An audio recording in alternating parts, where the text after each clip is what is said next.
Hello everyone, and welcome back to Little Nightmare. I'm Michael, and before we begin, I'd like to ask for a little support. Please subscribe, leave a like, and if you do, let me know in the comments where in the world you're listening from. These may seem like small gestures, but they're essential for helping the channel grow and allowing me to keep bringing you these stories every night. Now, lower the volume just a bit, get comfortable, turn off the lights, and let's dive together into tonight's first story. Story 1. The line between the inside and the outside had always been absolute. For Hugo, it was the single, unassailable truth of his new world, a dogma written in dust and dried blood. Inside the old ranger station was sanctuary, a fragile kingdom of order bounded by log walls and boarded-up windows. Outside was the silence, a term he used with the grim irony of a man who knew it was never truly silent at all. It was a world of furtive sounds, of things that moved but did not speak, of a wind that carried no scent of life. Only the dry, sweet perfume of decay. The line was the front door, its lock a ritual, its solid wood a prayer. He touched it every morning, a confirmation, and every night, a benediction. This morning, the line felt thin as paper. He stood before it, his hand hovering an inch from the brass knob, a coldness seeping up from the floorboards and into the bones of his bare feet. The air in the station was still and tasted of pine sap and the ghost of old coffee. Through the minute gaps in the boards nailed over the window beside the door, slender razors of morning light cut across the gloom, illuminating motes of dust that danced like static. Everything was as it should be. His world was a diorama of meticulous survival. Canned goods were lined up with military precision on the shelves he had built from salvaged timber. A hand-crank radio, silent for 3 years, sat on the rough-hewn table beside a dog-eared copy of Moby Dick, its margins filled with his own frantic, fading script. A map of the national park was pinned to the wall, a web of red lines and question marks charting his futile searches for something that was no longer there. A low whine came from the corner, a sound of gentle concern. Argos, a German shepherd whose ribs were a topography of hardship under his thick fur, lifted his head from his paws. His ears were cocked, his dark eyes fixed on Hugo. "It's nothing, boy," Hugo whispered, the sound of his own voice a strange, rusty intrusion. "Just the wind." But it wasn't the wind. The wind had a voice, a hollow moan through the canyon. This was a pressure, a change in the atmospheric weight of the world. It was the feeling of being watched from the other side of a one-way mirror.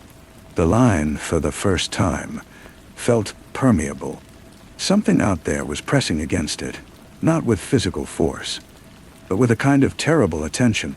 He completed the ritual.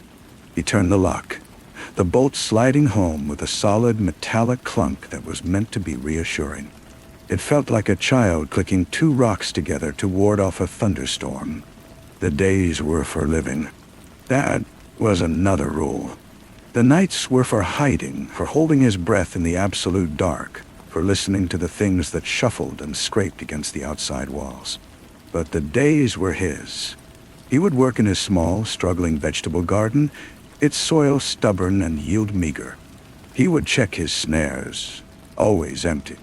He would tend to his tools, sharpening blades that had nothing left to cut but wood.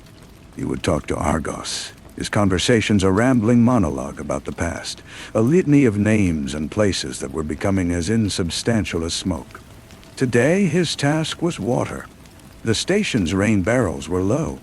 The creek was a 10-minute walk through the hushed cathedral of the pines. It was a journey he made every 3rd day, a pilgrimage he dreaded. The forest path was a tunnel of vulnerability.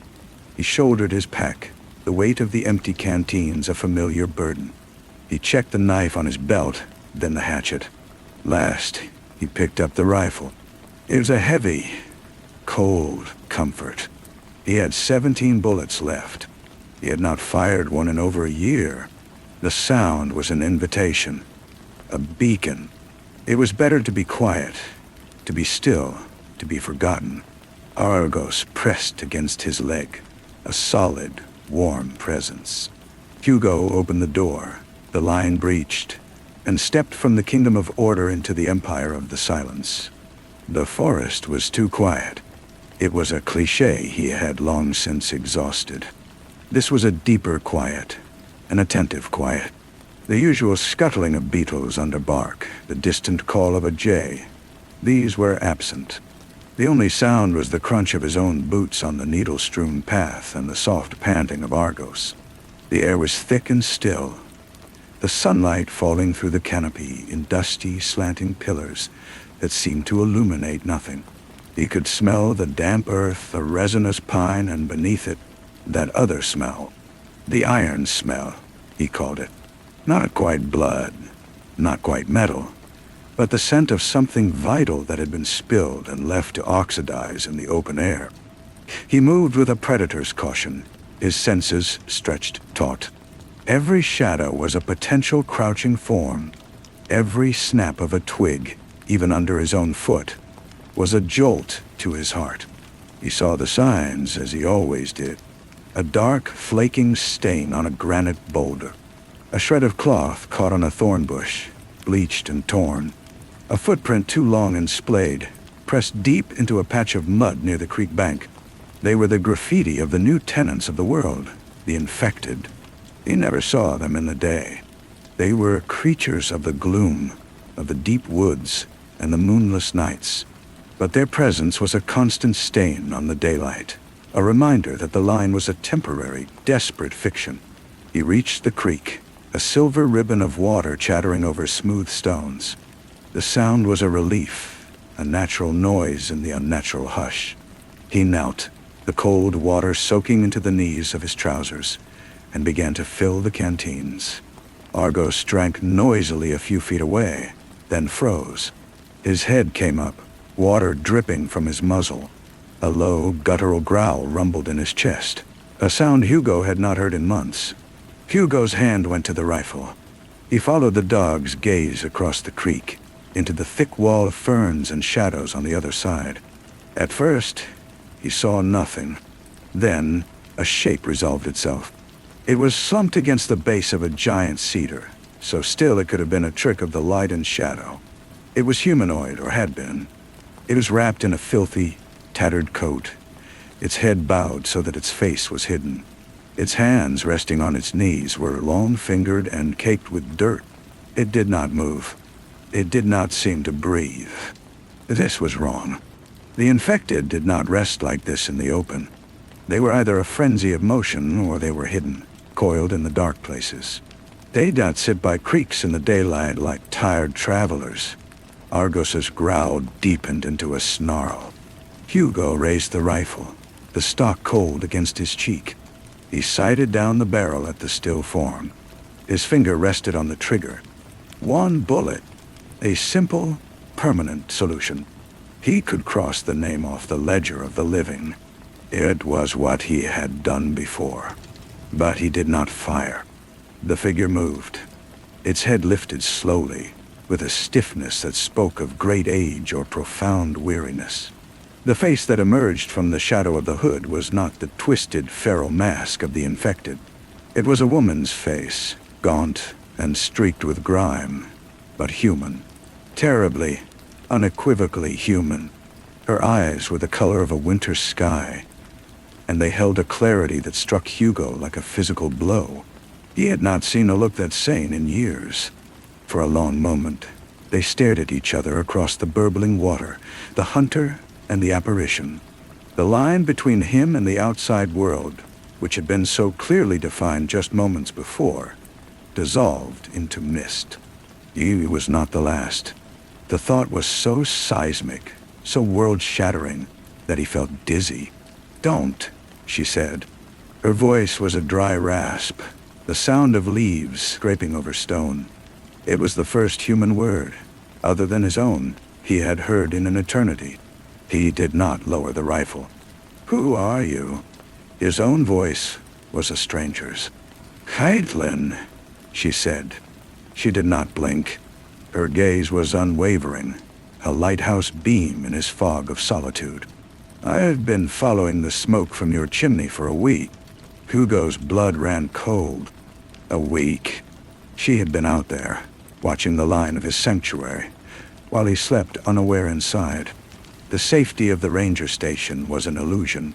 The line was a joke. "Are you alone?" he asked, his grip tightening on the rifle. A faint, sad smile touched her cracked lips. "Aren't we all?" she replied. He brought her back to the station. It was a violation of every rule he had written for himself in blood and isolation. Argos paced between them, his body a tense barrier, his distrust a palpable force. Hugo felt as if he were leading a ghost across his threshold. When he closed the door behind her and turned the lock, the sound was different. It was no longer a seal against the outside world, but a trap closing. Inside, under the weak light of a kerosene lamp, she seemed more real, and therefore more dangerous. She was thin, all sharp angles and weary grace. She drank the water he offered her in slow, measured sips, her eyes constantly moving, cataloging his domain. "The quiet sickness," she said when he asked what she called it, her name for the plague. "It doesn't kill you. Not the body. It just turns down the volume. The noise inside your head that makes you you. The conscience, the memory, the love. It all just fades to a whisper, and then to nothing. What's left is just the engine, the need to move, to feed." Her words were hypnotic, her tone clinical and detached, yet her eyes held a deep, grieving horror. She spoke of cities of glass and steel that were now vertical tombs, of highways choked with the silent, shambling caravans of the emptied, of a world that had not ended with a bang, but with a slow, inexorable hush. "How are you immune?" Hugo asked, his voice low. He had his own theory, a story of a fever he had survived just before the collapse, a baptism of fire that had forged his resistance. Caitlin looked at him, and her wintry eyes seemed to see straight through the walls he had built around his own mind. "Who says I am?" she said. That night, the things outside were different. They did not just shuffle and scrape. They gathered. Hugo could feel their presence, a crowd of silent witnesses pressing in on the fragile bubble of the station. He could hear the soft, wet sound of their breathing, a chorus of it, just beyond the logs. Argos stood at the door, his hackles raised, a continuous low growl vibrating in the air like a power line. Caitlin sat at the table, perfectly calm, her hands folded in her lap. "They know I'm here," she said, as if commenting on the weather. "They're curious. It's been a long time since they had a new sound to listen to." "They're not curious," Hugo snapped, his nerves frayed to breaking point. "They're predators. They want to get in. They want to tear us apart." "Do they?" she asked, turning her gaze on him. "Or are they just lonely, drawn to the last flickers of the noise we make? The noise I've lost." Her perspective was a virus, infecting his certainty. He had built his entire existence on the premise of hunter and hunted.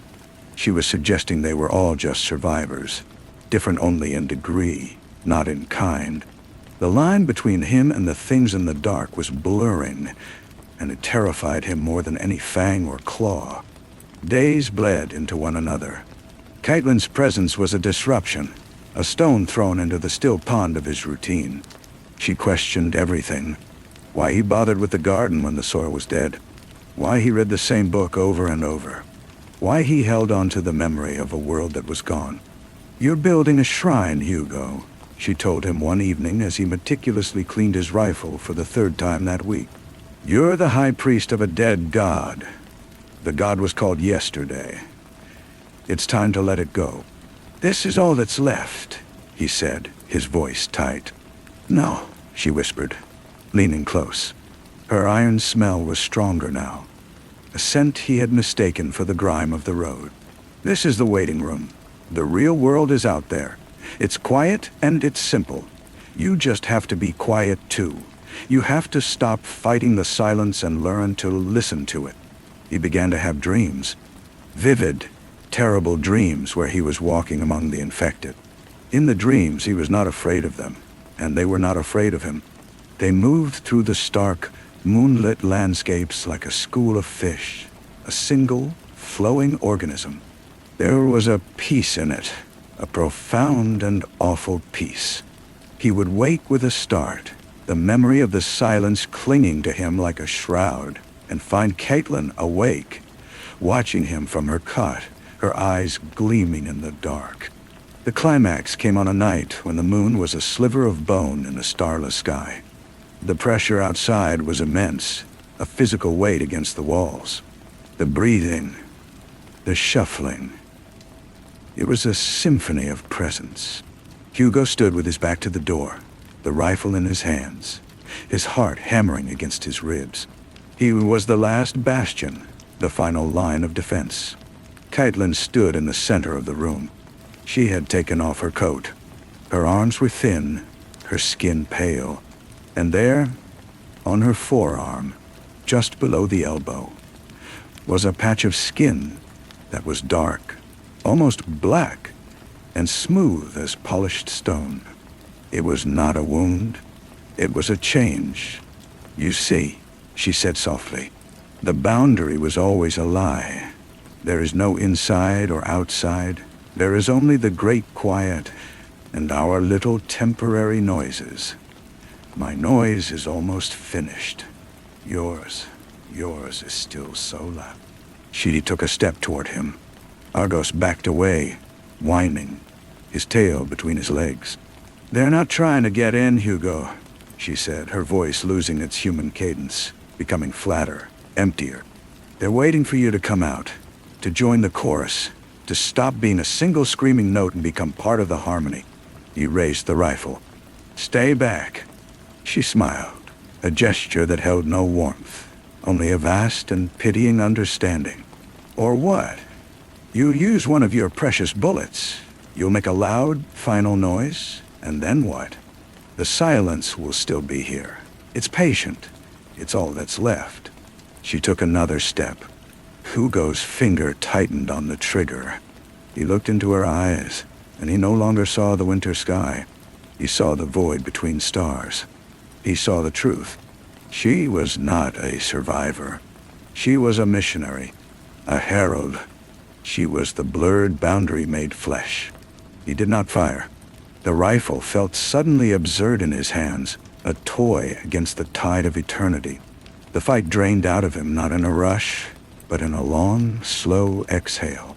He had been clinging to a cliff face for years, his fingers bloody and broken, and he had just let go. He lowered the weapon. It clattered to the floorboards. A meaningless sound. Caitlin nodded, a slow, deliberate dip of her head. She turned from him and walked to the door. Her movements were different now, less human, more economical. She did not fumble with the lock. Her hand rested on the bolt, and with a gentle push, it slid back with a soft, final thud. She opened the door. They were there. Dozens of them, standing in the clearing, their forms indistinct in the deep gloom. They were not a mob. They were a congregation. They did not snarl or rush. They simply were. Their silence was a physical presence, a deep, humming stillness that filled the world. Caitlin stepped across the threshold, the line erased. She did not look back. Hugo stood in the open doorway, the cold night air washing over him. He looked at Argos, cowering in the corner, the last spark of his old world. He looked back at the silent, waiting figures. The fear was gone. In its place was a vast, unimaginable curiosity, a longing for the end of the struggle, for the peace of the quiet. He took a step forward. Then another. He walked into their midst. They parted for him, a sea of shadows. They did not touch him. They turned their heads, their featureless faces following his progress. He walked past the garden, past the empty rain barrels, toward the edge of the trees. He did not know where he was going. And for the first time in years, the not knowing was a comfort, not a terror. He disappeared into the dark. Back in the ranger station, the kerosene lamp guttered and died. The kingdom of order was reclaimed by dust and shadow. The only sound was the frantic, terrified panting of the dog, left alone in the dark. The panting went on for a long, long time. It was a small, desperate noise in the immense and patient silence. And then, eventually, it too began to slow. The breaths grew farther apart, shallower, until they were just faint, hitching gasps. And then, there was only one sound left. A single steady drip of water from the kitchen tap, falling into a metal sink. It was a sound that had been there all along, buried under the noise of fear and hope and memory. A clean, simple, metallic note. Tick, go. And then, a space of perfect silence. Tick, dot. And then, another. Tick. It was a sound without beginning and without end. It was the sound of the world now. It was the sound of the great quiet, counting away the forever. The drip was the only punctuation in the void. Argos lay on the floor, his body a tight coil of fear. The scent of the woman was gone, replaced by the iron smell that now seeped through the open door, thick and cold as a fog. It was the scent of the world outside, the true scent. Hugo was gone. The man was gone, but the memory of him was a sharp, painful shard in the dog's mind. He whined, a high, thin sound that was swallowed by the silence the moment it left his throat. He crept to the doorway, his belly low to the ground. The clearing was empty. The things were gone. They had taken Hugo with them, absorbed him into their silent, flowing mass. The night was still again, but it was a different kind of still. It was complete. A new instinct, ancient and deep, began to uncoil within him. The instinct of the pack. His pack was gone. The fire was out. The den was cold. He was alone. He nosed at a bowl Hugo had left on the floor. But the action was hollow, a ghost of a routine. He paced the perimeter of the single room, his nails clicking on the wood. Click, dot, pause. Click, pause. The sound was an affront. He stopped, listening. The drip from the sink continued its slow, indifferent measure. He went back to the door and looked out. The world was a study in shades of gray and black. The trees were pillars holding up a ceiling of nothing. There was no threat. There was no safety. There was only territory, vast and empty. He stepped outside. The air was different on his fur. It was not an enemy. It was simply air. He sniffed at the ground where they had stood. The scent was a complex tapestry of decay and stillness and something else. Something like the deep, cold earth. Hugo's trail led away into the trees, already fading, blending with the others. Argos lifted his head and tasted the wind. It carried no messages of prey, no warnings of rival predators. It was clean. It was quiet. He turned and looked back at the ranger station. It was a dark, squat shape, a cave that had lost its purpose. The rules that had defined its interior, the places to sleep, to eat, to wait, were now meaningless. They were stories told in a language he had forgotten. He did not go back inside. He walked to the edge of the clearing and urinated on a post, marking the boundary of a place he was already leaving. Then he turned and began to trot, not following Hugo's trail, but moving parallel to it, his own path. His muscles, long kept taut with vigilance, began to loosen. His ears, once perpetually swiveling to catch the slightest danger, now lay flat against his head.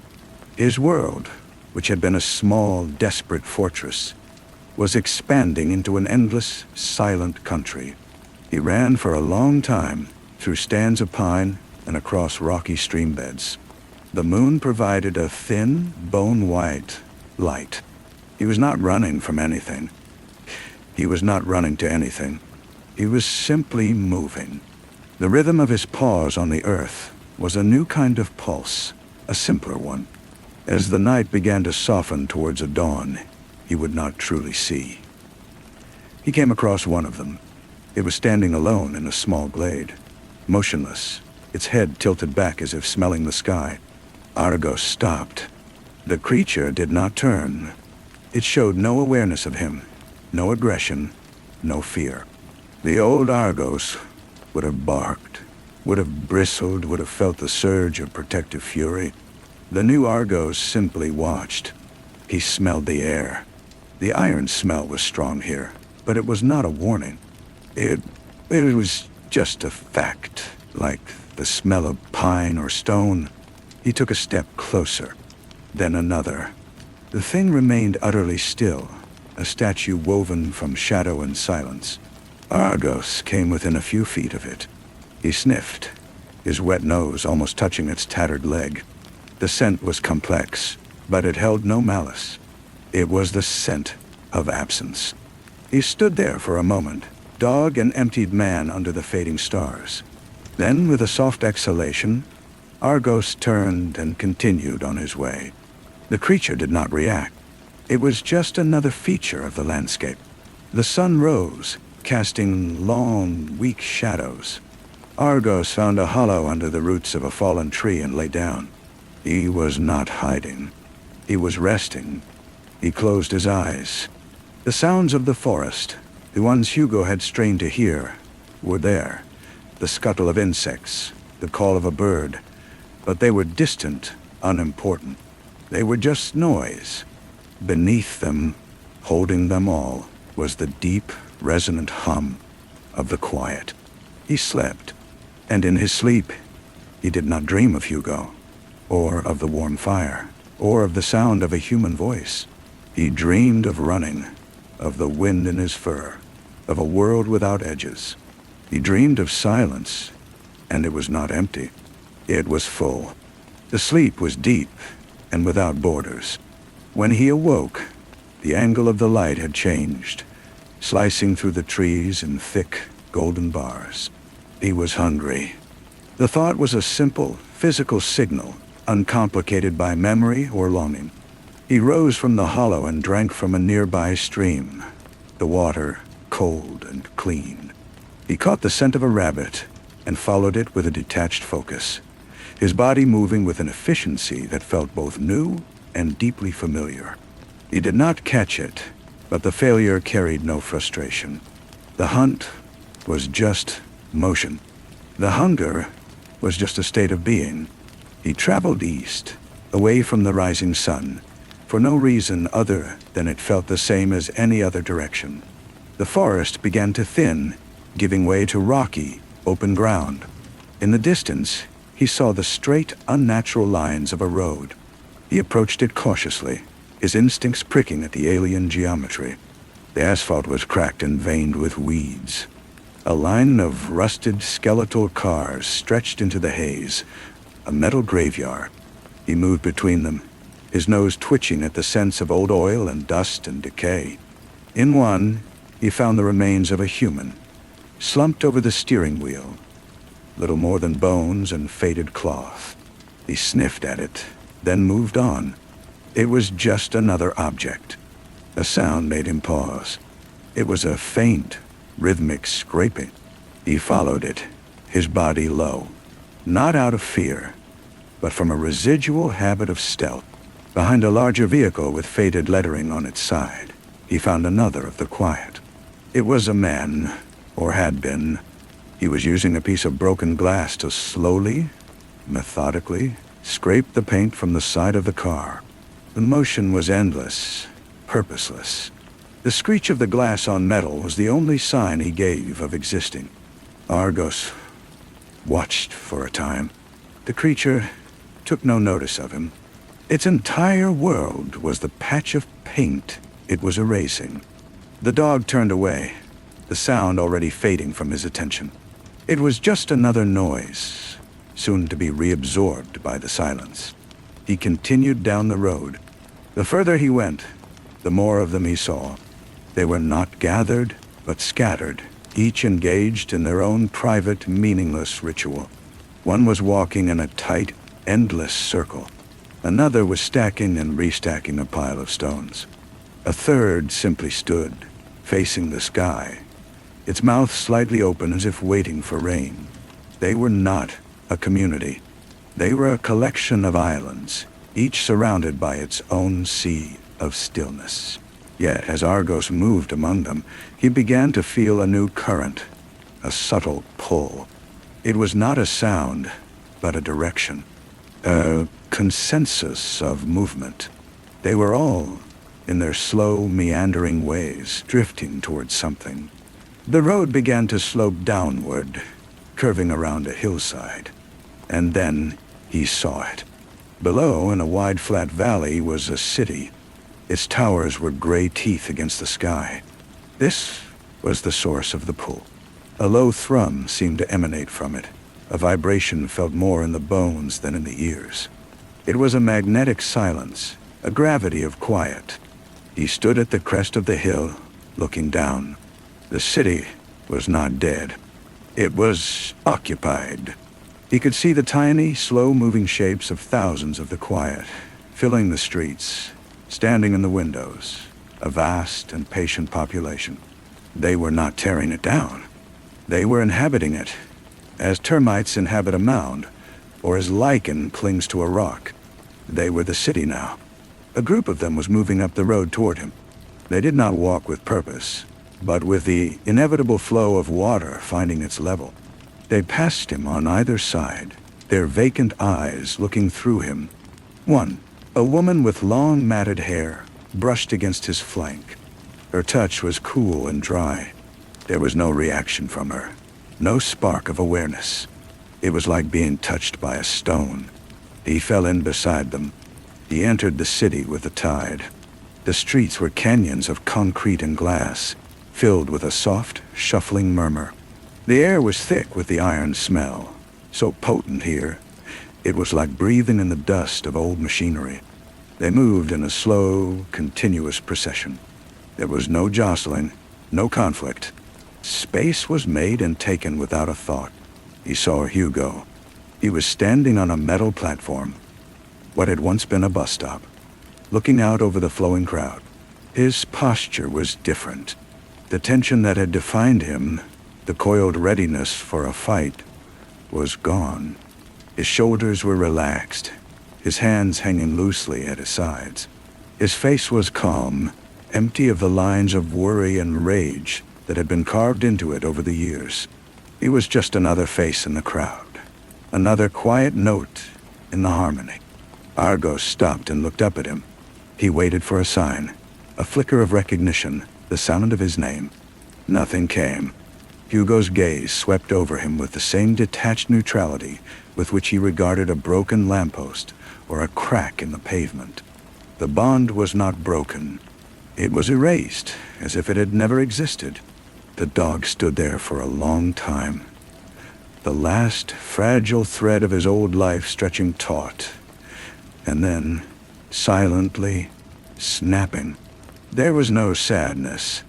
There was only the quiet confirmation of a truth he had already accepted. He turned and moved deeper into the city, losing himself in the endless, gentle current. He was not following anyone. He was not leading. He was simply part of the flow. The great quiet was not an emptiness to be feared. It was a state of being. It was the world, breathing one long, final, peaceful breath. And he was part of it. He was home. The seasons turned. The city did not decay, not in the way things were supposed to. Without the violence of growth or the chaos of neglect, it simply persisted. Vines climbed the steel frames, but they did not burst the concrete. They clung, a gray-green shroud, their leaves motionless in the still air. The quiet moved through the streets with the patience of glaciers. their collective presence a gentle, inexorable force that wore down the sharp edges of the world. Argos learned the rhythms of this new life. He was neither predator nor pet. He was another set of paws on the pavement, another heartbeat slowing to match the immense, quiet pulse of the city. He found a place to rest in a ground-level apartment, its door long since rotted away. A family of the quiet was already in residence, a man and a woman and a child-sized figure, all standing in separate corners of the main room, each facing the wall. They did not acknowledge his entrance, nor his continued presence. He lay on a moldering rug, and they stood, and the days passed. His hunger became a rare, distant signal. He learned to find sustenance not by hunting, but by grazing. Patches of a pale, mushroom-like fungus grew in the damp corners of buildings, and it was enough. His body grew leaner, his coat thicker and coarser. The bright, intelligent light in his eyes dimmed to a calm, observational glow.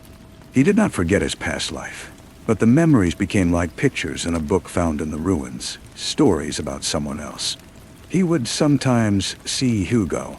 The man was often on the move, walking the same wide circuit through the city's core, his steps measured and endless. Once, Hugo paused by a fountain that had long since run dry, filled now with drifted leaves and dust. He looked at the stone figures, their features smoothed by rain and time. Argos, sitting a short distance away, watched him. Hugo's head tilted, as if listening to a faint, forgotten song. Then the moment passed and he continued his walk. There was no connection, only a shared existence in the stillness. The true nature of the quiet revealed itself to Argos over time. It was not a malevolent force, nor a disease. It was a resolution. The world had been a screaming argument, a frantic, desperate noise of wanting and fearing and building and destroying. The quiet was the final, unanimous agreement to stop. The people were not possessed. They were at peace. Their individual minds, the source of all the noise, had simply settled. The rituals they performed, the stacking, the scraping, the walking, were not commands from some external hive mind. They were the last, fading echoes of a self, like the twitching of a severed nerve, soon to be stilled forever. One day, a new sound entered the city. It was a sharp, percussive crack that echoed between the glass towers. A gunshot. The effect on the quiet was negligible. Those nearby turned their heads slowly toward the sound, not with alarm, but with a mild, collective curiosity, the way one might regard a falling branch. The sound was an anomaly, a speck of dust in a clean room. It would be absorbed. But for Argos, the sound was a lightning strike. A jolt of pure, undiluted memory flooded his nervous system. The cabin, the rifle, Hugo's fear, the weight of his own duty. For a single terrifying second, he was the dog he had been, and the world was a place of danger and love. He ran toward the sound. He found its source in a plaza near the old city center. A man clad in filthy, mismatched armor was backing away from a half-circle of the quiet who were slowly, placidly advancing on him. He fired again, the bullet striking a man in the chest. The man stumbled, looked down at the dark bloom on his shirt, and then continued his slow advance as if noticing a spot of rain. "Stay back," the armored man screamed, his voice a ragged foreign thing in the silence. It was the loudest sound Argos had heard in years. The quiet did not stay back. They never accelerated, never showed aggression. They simply continued to occupy space, and the man was in that space. He was a rock in a river, and the water was flowing around him. The man saw Argos, his eyes, wide with a madness born of isolation and fear, locked onto the dog. "You!" he shouted, as if recognizing him. "Help me, get them away." It was just another loud, temporary noise. The old Argos would have helped. The old Argos would have barked and snarled and tried to protect. This Argos simply sat on his haunches and watched. He felt the echo of the gunshot fading inside him, the memory receding like a tide, leaving behind the familiar, quiet sand. The man's screams turned to sobs as the first of the quiet reached him. They did not attack him. They did not bite or claw. They simply pressed against him, their hands resting on his armor, their bodies forming a gentle, inescapable cage. His screaming grew more frantic, then became choked gurgles. The pressure of their silence was physical, a weight on his chest, a hand over his mouth. He was not being killed. He was being quieted. Argos watched as the man's struggles weakened. The terror in his eyes did not turn to peace, but to a blank, empty shock. The rifle fell from his limp hand. The sound of his frantic breathing softened, slowed, and then synchronized with the slow, rhythmic breathing of those around him. They released him. He stood, swaying for a moment, his gaze turning inward, toward the vast, empty landscape of his own mind. Then he took a shuffling step forward, and then another. He joined the flow. One of the quiet, a woman with a scar across her cheek, bent down and picked up the fallen rifle. She held it with a strange reverence. Then, with a calm, deliberate motion, she began to smash it against the base of a stone bench. Again and again, the metal cracked and bent, the sound a final dying protest. When it was a useless, twisted piece of scrap, she dropped it and walked away. The plaza returned to its previous state. The quiet went back to their aimless, peaceful wandering. The only evidence of the intrusion was the shattered rifle on the ground. Argos turned and walked away, the last vestiges of the jolt gone from his system. He felt a deep, resonating certainty. The great quiet was not fragile. It could not be broken by a single loud noise. It absorbed noise. It converted it into silence. The man had not been a threat. He had been the last, sputtering ember of a fire that had already gone out. He found his way back to his apartment. The family was still in their corners. He lay down on the rug. The silence settled around him, deep and warm and endless. He was not a defender. He was not a companion. He was a witness to the end of all struggle. And now he was simply a part of the peace. He closed his eyes, and the silence was not empty. It was complete. Story 2. The first thing Dana noticed about the old farmhouse was the way the front door seemed to breathe. It wasn't a dramatic thing, not a swelling of wood or a groan of hinges, but a subtle optical shift in its proportions. One moment it was a standard, welcoming rectangle of solid oak, and the next, as she stood on the porch with the key cold in her hand, the top of the door frame appeared to stretch upward, narrowing the opening into a tall, dark slit. She blinked, and it was just a door again. She put it down to the long drive, the strange light of the valley, the weight of their new beginning pressing on her tired eyes. Beau, ever practical, shouldered past her with a box labeled kitchen. "It's just a door, Dan," he said, his voice echoing in the empty foyer. But his echo was wrong. It didn't bounce back to them from the walls of the small square entrance hall they had seen on the realtor's tour. It traveled, fading into a depth that felt impossible, as if the house had swallowed the sound and was digesting it somewhere in its dark wooden belly.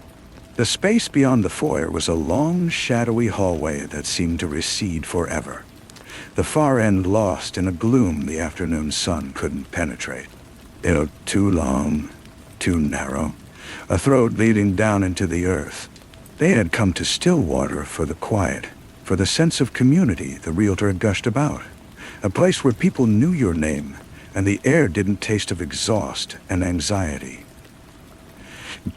The village, nestled in a bowl of ancient, brooding hills, was postcard perfect. White, clapboard houses with deep porches, a single general store with a creaking sign, and a town square centered around a massive, gnarled oak tree that the locals simply called the Old Man. The people were friendly, almost aggressively so, their smiles a little too wide, their welcomes a little too practiced.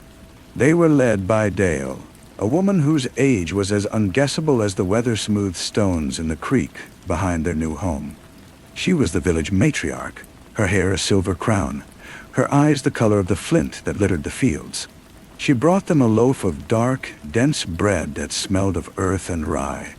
"A still water welcome," she said, her voice a dry rustle.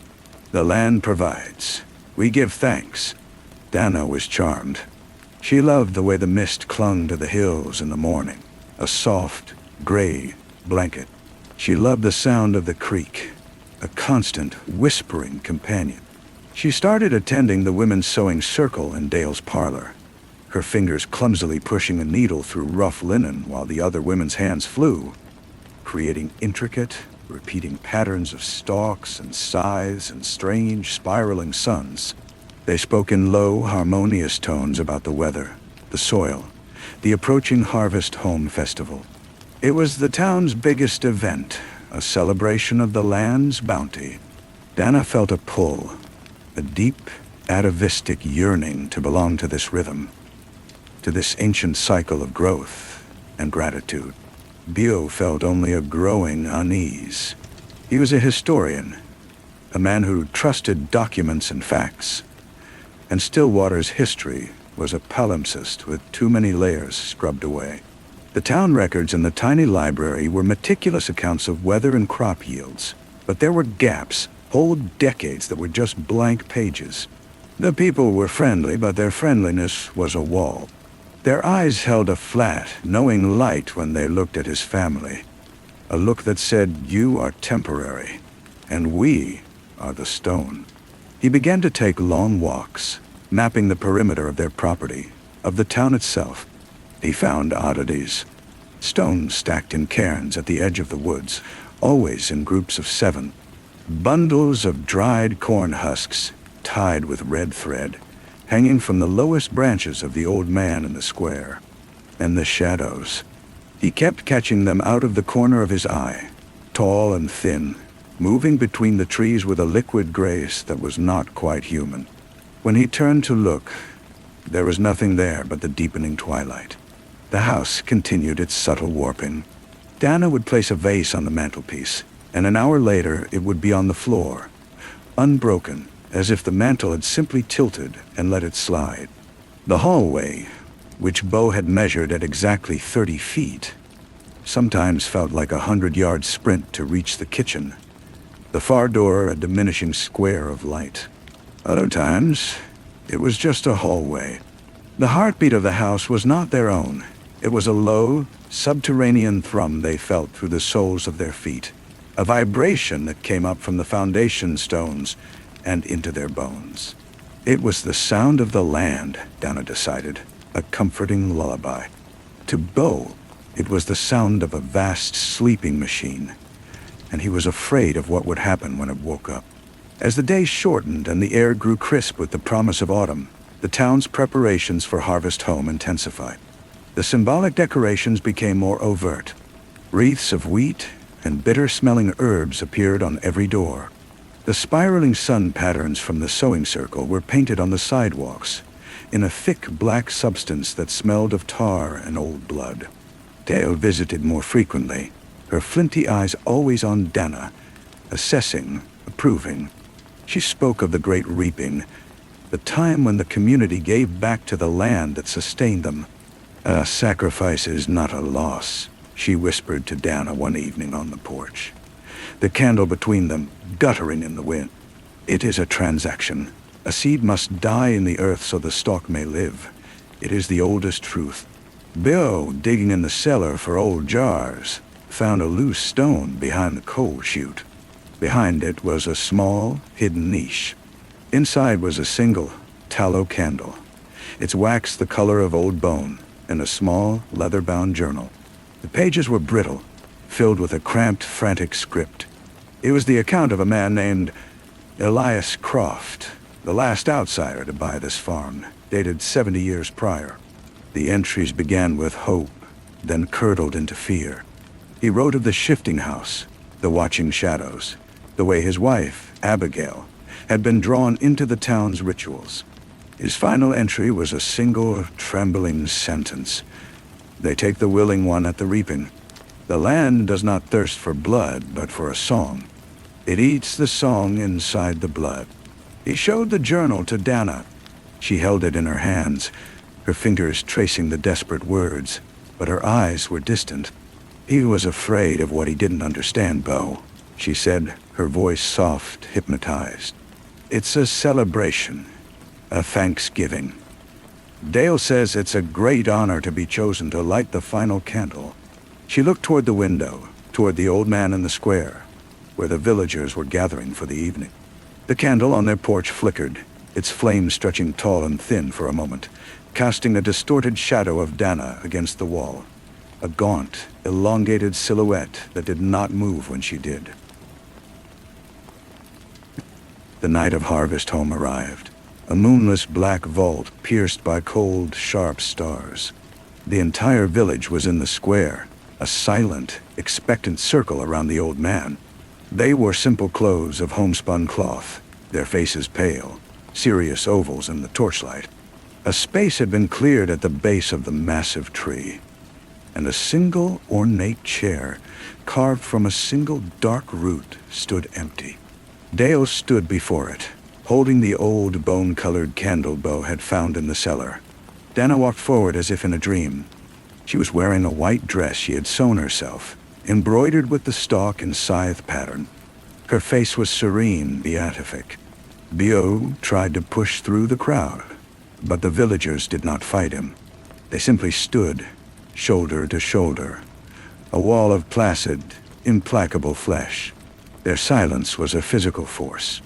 "Dana!" he screamed, but his voice was small, swallowed by the immense listening silence of the night. Dale smiled, a thin crack in her weathered face. She handed Dana the candle. "The land has chosen its vessel," her voice rang out, clear and cold. "It hungers for a new song, a pure, willing song." Dana took the candle. A villager stepped forward with a torch and lit it. The flame did not dance. It burned straight and unwavering, a pillar of cold, white fire. As it flared, Bill saw it. The proportions of the world shifted. The old man tree seemed to grow, its branches scraping the starless patch of sky above, becoming a colossal, twisted throne. The villagers were no longer people but pillars of shadow, their human forms just a fleeting suggestion. And Dana was changing. Her form seemed to blur at the edges, her substance thinning, becoming resonant, like a plucked string. She was not being killed, she was being translated. She sat in the root throne and looked at Bio, and for a fleeting second he saw the terror in her eyes, the final, screaming understanding of the willing sacrifice. Then it was gone, replaced by a vast, empty peace. She opened her mouth, but no sound came out that he could hear. Instead, he felt it, a vibration that started in his teeth and traveled to the marrow of his bones. It was a song, a single, sustained, beautiful, and horrifying note that was the essence of his wife. The song inside her blood being drawn out and offered up. The land drank it in. The very soil seemed to glow with a faint, phosphorescent light. The trees rustled with a satisfaction that was not wind.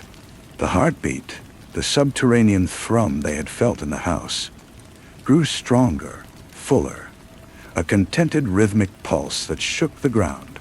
The white flame of the candle consumed Danica. It did not burn her. It unraveled her. She dissolved into the light, into the sound, her form stretching into a shimmering column of resonance that was then pulled down into the roots of the old man, into the hungry earth below. The ceremony was over. The villagers, looking entirely human again, began to disperse, their faces showing quiet satisfaction. The land was sated. Another cycle was complete. Dale walked over to Bio, who was on his knees, the world a silent, screaming void around him. She placed a gentle, gnarled hand on his shoulder. "Do not grieve," she said, her voice now holding a faint, echoing timbre of the song that had been his wife. "She is part of the harmony now. She is the fertility in the soil, the sweetness in the corn, the peace in our quiet. She is eternal." She gestured to the farmhouse, which from the square looked small and normal. "The house needs a keeper. The land needs a witness. This is your role now. Until the next reaping." Bill did not leave Stillwater. He could not. The house was his prison and his charge. He lives there still, a silent, broken man who tends the garden that grows with an unnatural vigor. The corn is tall and sweet, its kernels a deep, bloody red. The house continues its slow breathing changes. The hallway sometimes a short, dark passage, other times a terrifying, perspective-defying tunnel. He feels the heartbeat of the land, strong and steady, and sometimes on still nights when the wind is right, he hears it. A single, beautiful, haunting note woven into the creek's whisper. A fragment of the song that was his wife, forever singing to the earth that consumed her. And in a dusty corner of the cellar, behind a stone that is once again loose, a new tallow candle waits, its wax pale and patient, for the next family that will come seeking peace and community, drawn to the quiet beauty of the valley, unaware that the land is always hungry. The candle is always waiting. The silence in the house was no longer empty. It was filled with the residue of the song, a high, thin frequency that lived in the walls and in the air itself. Beale would sometimes wake in the night, convinced he could hear Dana humming from the kitchen, only to find the room dark and cold, the memory of the sound clinging to him like cobwebs. The villagers left him alone, but they did not ignore him. When he went to the general store, they would nod, their eyes holding no pity, only a quiet acknowledgement of his new station. He was the keeper, the witness. He was part of machinery now. He tried to fight it at first. He took the journal, Elias Croft's frantic testament, and mailed it to an old colleague at the university, a man who studied folklore and forgotten cults. The package was returned a week later, unopened, the address scratched out and marked with a single word in neat, familiar handwriting. No. He tried to drive away, but his car, which had always been reliable, would not start on the morning he planned his escape. When he looked under the hood, the engine was cold and dead, a nest of dried corn husks and red thread woven through the machinery. The land was making its will known. The house was its instrument. The hallway became his personal torment. Most days it was its proper length, a dreary passage between rooms. But on certain afternoons, when the light slanted through the windows at a particular angle, it would stretch. He would walk for minutes, the door at the end receding, the floorboards groaning under his feet with a sound like old bones. He would feel a cold draft from the impossible distance, and on it, the faint, sweet scent of Dana's perfume. It was a lure, a taunt. He knew if he ever reached the end of that elongated space, he would find not the kitchen, but the root throne at the base of the old man and the memory of the white flame. He spent his days in the garden because the earth demanded it. The soil was dark and rich, and when he plunged his hands into it, he could feel the vibration, the contented pulse. The plants grew with an obscene vitality. The tomatoes were heavy and perfectly round, their skin unblemished. The corn, as always, was that deep, unsettling red. He was never hungry. The food from the garden was always plentiful, and it tasted like nothing he had ever eaten. It was profoundly satisfying, yet it left a metallic aftertaste on his tongue, a faint echo of the note that had consumed his wife. One evening, as autumn began to bleed into winter, Dale came to visit. She did not knock. simply opened the breathing front door and stepped inside as if she owned the place, which, in a way, Bo supposed she did. She carried a basket of eggs, their shells a pale bluish white. The house did not change for her. The hallway remained a normal 30-foot passage. She walked to the kitchen and set the basket on the table. "You are tending the soil well," she said. "It is pleased." Bill said nothing. He stood by the sink, staring out the window at the gathering dusk. She came and stood beside him. "The land is dreaming now. It sleeps through the cold months, digesting the gift it was given. But it still listens. It always listens. You must be careful of the silence you keep, Bo. A bitter silence can sour the soil." He turned to her, his hands clenched. "What if I don't care if it sours?" Her flinty eyes were impassive. "Then it will demand a correction, a sweeter song to balance the discord. It would be a shame for the children to have to come so soon." A cold dread, colder than any winter chill, seized him. "Children, Dot." Dale smiled her thin, crack-in-stone smile. "The land's hunger is cyclical. It prefers a mature song, one with complexity and depth, like Dana's. But a young song, a duet of innocent voices, can be just as nourishing in a pinch. It is always best to keep the land content." She left him then, the basket of eggs a silent threat on his table. He understood his role completely now. He was not just a keeper. He was a shepherd. His purpose was to maintain the peace, to tend the ground, and to ensure that when the next harvest home came, there would be a willing, worthy soul to take the candle. His life was a buffer, a guarantee that the children of Stillwater would be safe for another generation. That night, he went down to the cellar. He moved the stone aside and looked at the new candle. It was taller than the one that had taken Dana, its wax a fresh, creamy white. It was waiting. He knew, with a certainty that settled deep in his bones, that a family would arrive in the spring. A young couple, perhaps, with a baby, seeking a fresh start. Drawn by the quiet beauty and the surprisingly low price of the old farmhouse at the edge of town, he did not replace the stone. He left the niche open, a dark, waiting mouth in the cellar wall. He climbed the stairs, each step heavy with the weight of his complicity. In the kitchen, he took a single blood-red kernel of corn from a jar on the counter. He held it in his palm, feeling the latent life within it, the life fed by Dana's song. He walked to the window and looked out at the starless night.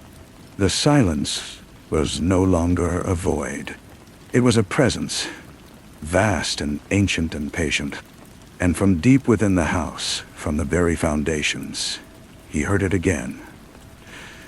Not a memory, but a living thing. The single beautiful note woven into the fabric of his world. A lullaby for the hungry earth. He closed his eyes and listened. The keeper of the house, the witness to the song, waiting for the spring. He did not sleep. He stood by the window until the sun rose, a pale and watery light that did little to warm the cold stone of his heart. The day passed in a blur of routine chores. He fed the chickens, their eggs now a reminder of Dale's visit. He weeded the garden, his hands moving automatically through the dark, fertile soil. Every action felt like a rehearsal, a pantomime of life played out for an unseen audience. A week later, a real estate sign appeared at the end of the long dirt driveway. It was a simple wooden placard, the name Stillwater Properties burned into the grain. He had not called them. He had not agreed to this. The house and the land were making their own arrangements.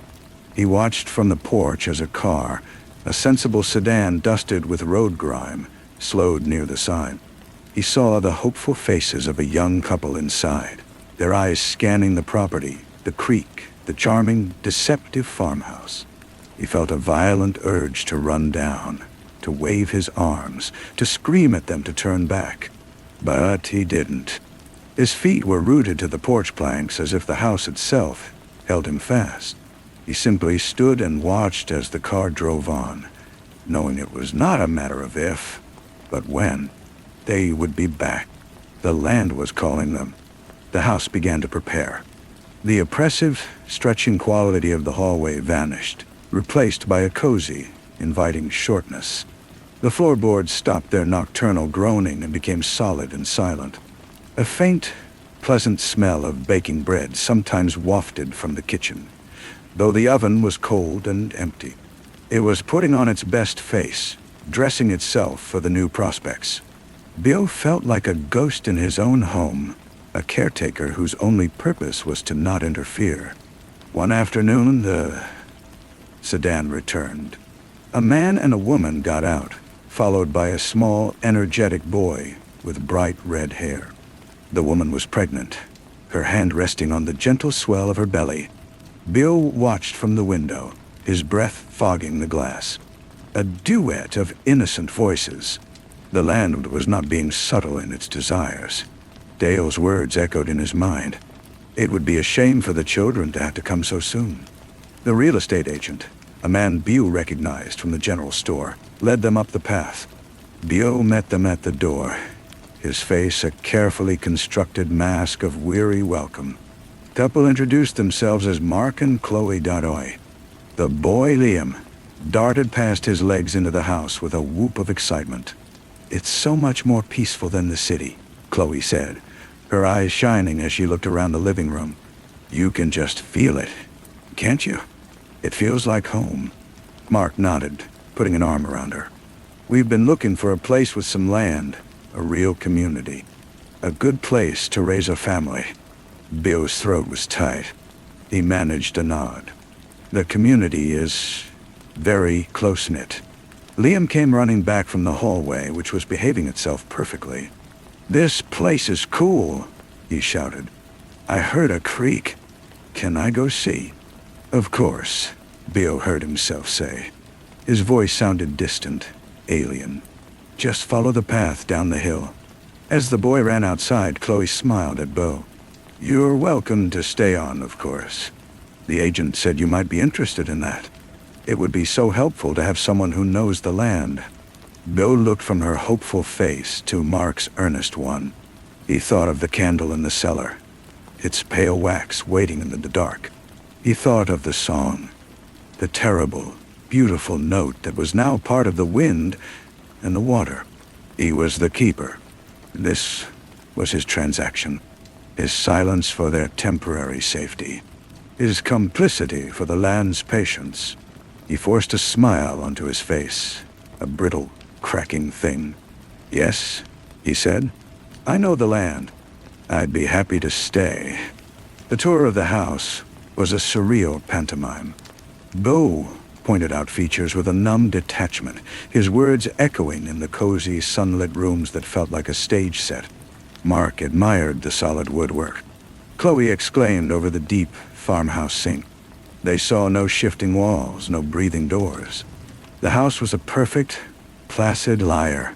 When they descended into the cellar, Bo's heart hammered against his ribs.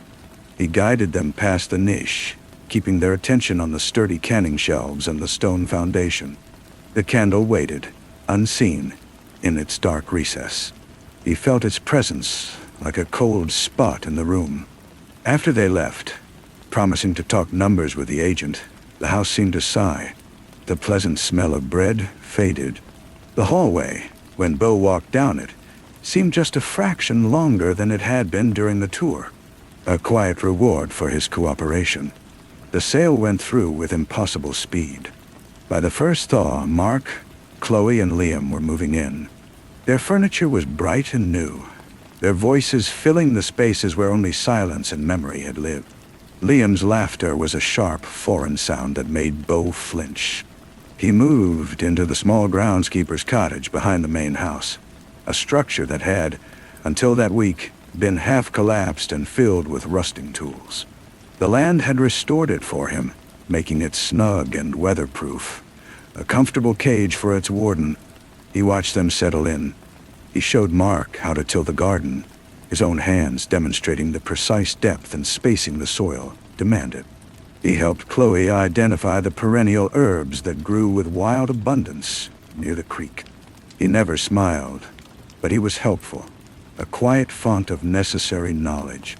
They saw him as a lonely, eccentric man, and they were kind to him. They brought him plates of food, which he accepted and later buried in the woods. He could not eat what they cooked. It tasted of their future. One evening, Liam found him sitting on the porch of the cottage. The boy held a small wooden flute he was learning to play in school. "Listen, Mr. Bow," he said, and he played it a shrill, squeaking scale. The note was clumsy, unpracticed, but it cut through the twilight air with a painful clarity. From the main house, the old floorboard in the hallway groaned, a long, low sound of anticipation. Bio felt a corresponding ache in his own bones. The land had heard it, a young, unformed song, full of potential. "That's very good, Liam," Bio said, his voice rough. You should practice inside." Summer bloomed, hot and thick. The garden exploded with life. The corn grew taller than ever, its tassels like dark blood against the blue sky. Chloe's pregnancy progressed, and she would often sit in a rocking chair on the main porch, humming to her unborn child. Her voice was soft and sweet, a gentle melody that wove itself into the ambient sounds of the valley. Bio would watch her from a distance, and he could see it. A faint, shimmering resonance around her, a vibrancy that the land was already beginning to taste. He knew then that the land would not wait for the child to be born. It had been offered a duet, but the mother's song alone was rich and mature, a complex melody of life and love and anticipation. It was a feast. The reaping would come before the harvest was in. The knowledge settled on him like a physical weight. He had done his job. He had kept the silence, tended the soil, and shepherded the new song to the threshold. He was a good keeper. He walked to the main house one afternoon when the family was in town. He went down to the cellar. The niche was no longer hidden. The stone was pushed aside. The candle stood in the open, its white wax seeming to glow in the dim light. It was ready. He reached out a single trembling finger and touched its smooth, cool surface. He expected a jolt, a vision, a sign, but there was nothing. It was just a candle. The terrible magic was not in the object, but in the willing sacrifice, in the community's belief, and in the hungry earth that waited beneath it all. He left it there. He climbed the stairs and walked out into the blinding summer sun. He could feel the land dreaming beneath his feet, a deep, resonant slumber that was soon to be broken. He looked toward the square where the old man stood, its branches still and waiting. He was the witness. His role was to watch, to remember, and to ensure the cycle continued.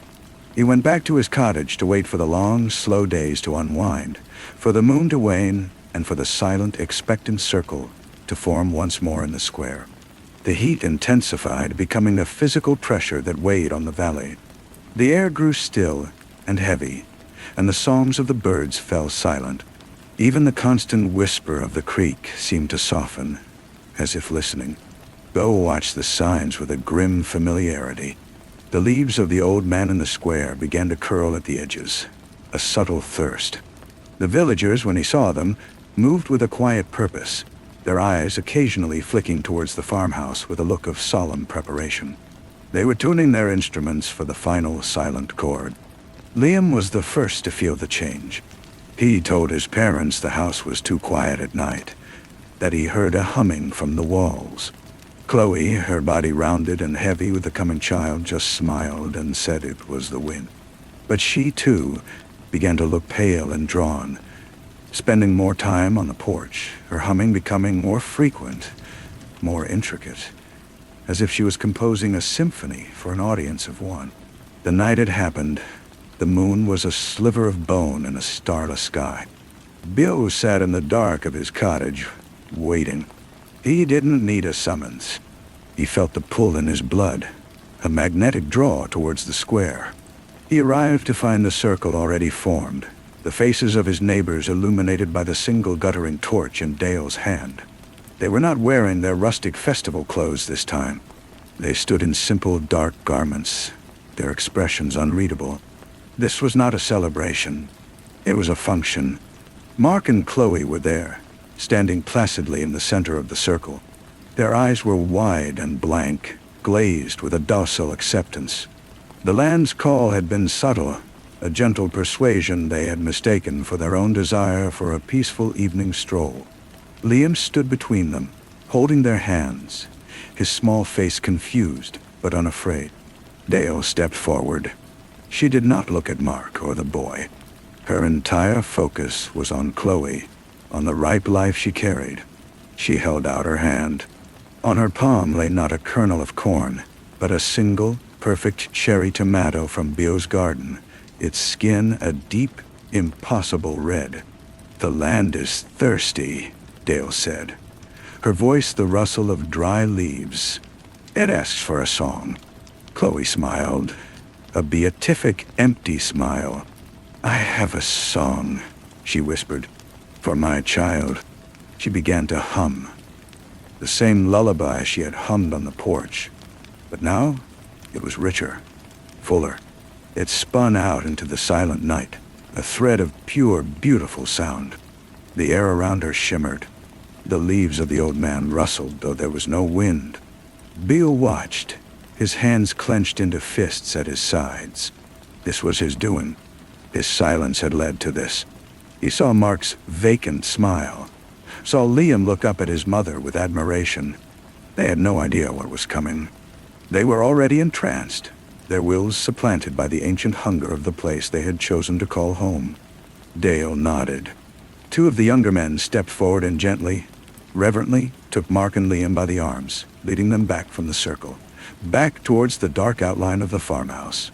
They went without protest, their minds clouded by the land's influence. They would wake tomorrow with a vague, sorrowful memory of a lost wife and mother, a tragedy explained by a sudden illness, a quiet passing in the night. The community would care for them.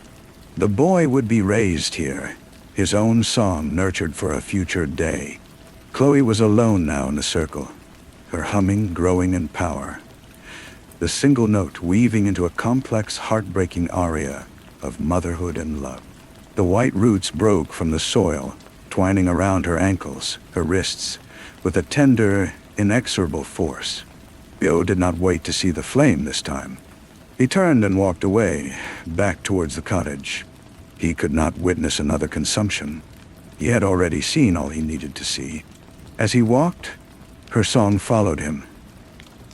Not a scream of terror, but a final, joyous crescendo that seemed to fill the entire world before it was abruptly, utterly cut off.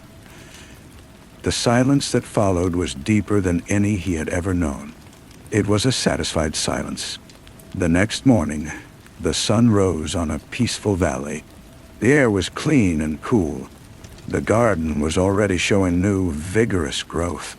In the main house, Mark and Liam were waking to a world that felt emptier. Their grief, a fresh, fertile patch of soil.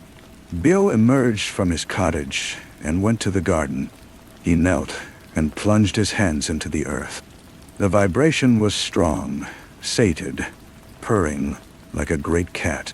It was pleased with the new, sweet song. He stood and looked towards the cellar. He would have to replace the stone to hide the niche once more. A new candle would already be forming there, its wax pale and patient. It would wait for years, perhaps for a generation, but it would wait. And he would be here, the silent keeper, tending the garden, watching the new family, and listening for the next beautiful, unsuspecting voice to wander into the quiet, hungry beauty of Stillwater. The days that followed were a study in quiet grief. Mark moved through the farmhouse like a ghost, his face a mask of bewildered sorrow. Liam was quieter, his energetic spark dimmed, his wooden flute silent. The community, as promised, closed ranks around them. Casseroles appeared on the porch. Men stopped by to help Mark with chores he didn't understand. Women took Liam for afternoons, their own children instructed to be gentle and kind.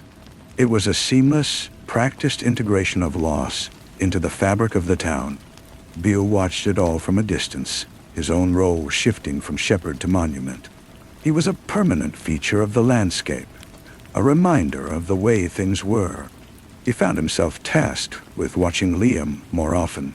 The boy was drawn to him, perhaps sensing a similar, unspoken silence in the old man. They would walk the property lines in the afternoon, Liam's small hand sometimes finding Beale's rough, calloused one. The boy didn't ask many questions, but his eyes were always watching, taking in the way Beau touched a tree or examined a leaf. One such afternoon they stood by the creek. Liam skipped a stone across the placid surface. "The house is different now," Liam said, not looking at Beau. "It's not so quiet. It feels lonely." Beau felt a chill that had nothing to do with the water. The house was sated, but it was also empty. It had consumed the song, but the singer was gone. The land had its sustenance, but the structure itself seemed to feel the absence. "It misses your mother's humming," Beau said, the truth feeling like a betrayal as he spoke it. Liam nodded, his lower lip trembling. "I try to remember it. The song she sang for the baby. But I can't.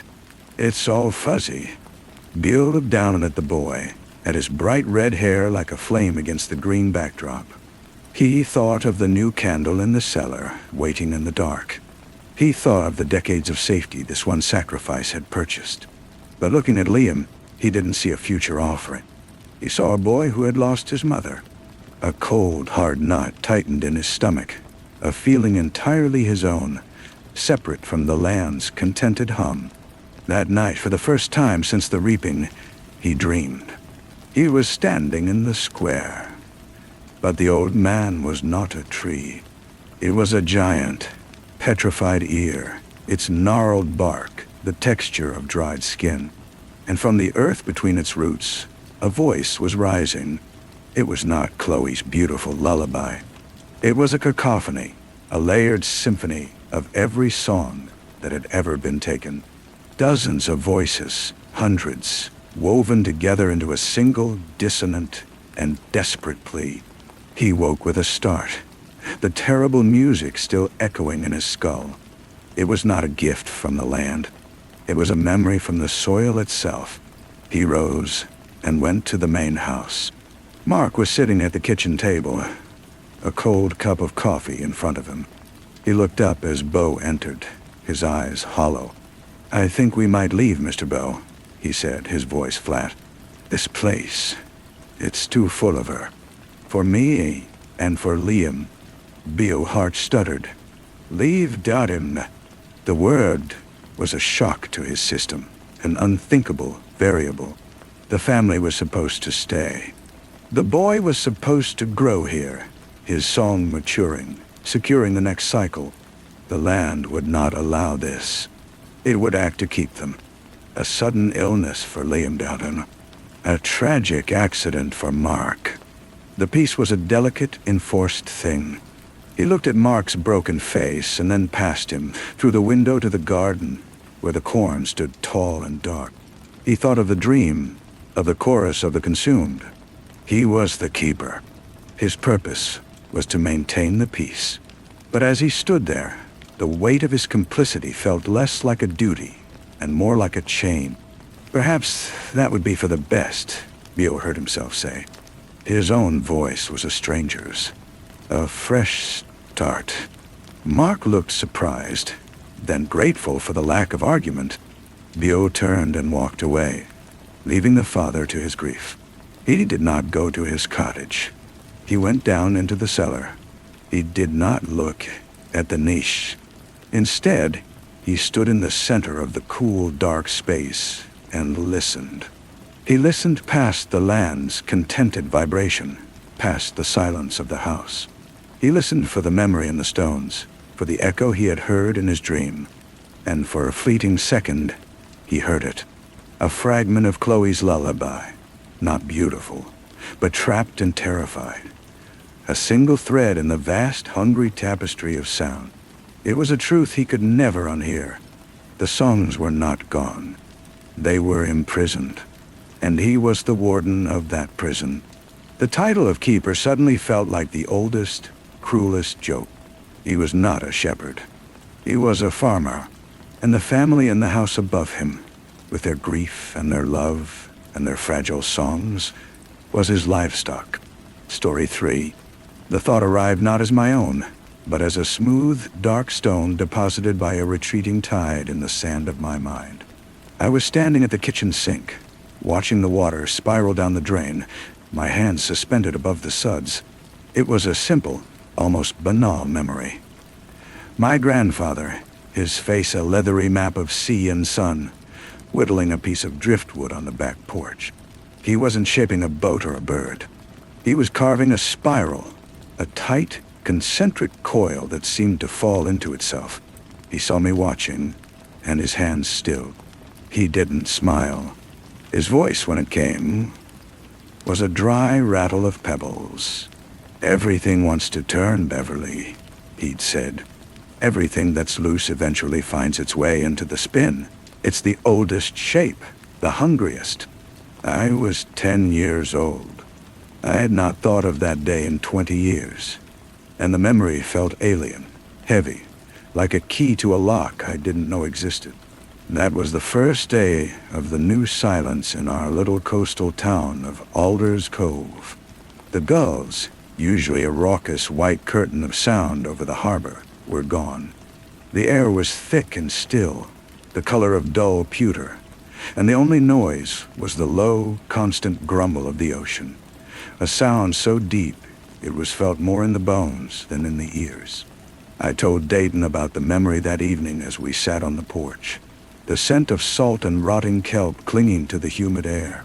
He listened, his brow furrowed in that way I loved, a small vertical line of concentration between his eyes. He was a practical man, my Dayton, a boat engine mechanic who believed in the tangible world of grease and torque, and things that could be fixed with the right tool.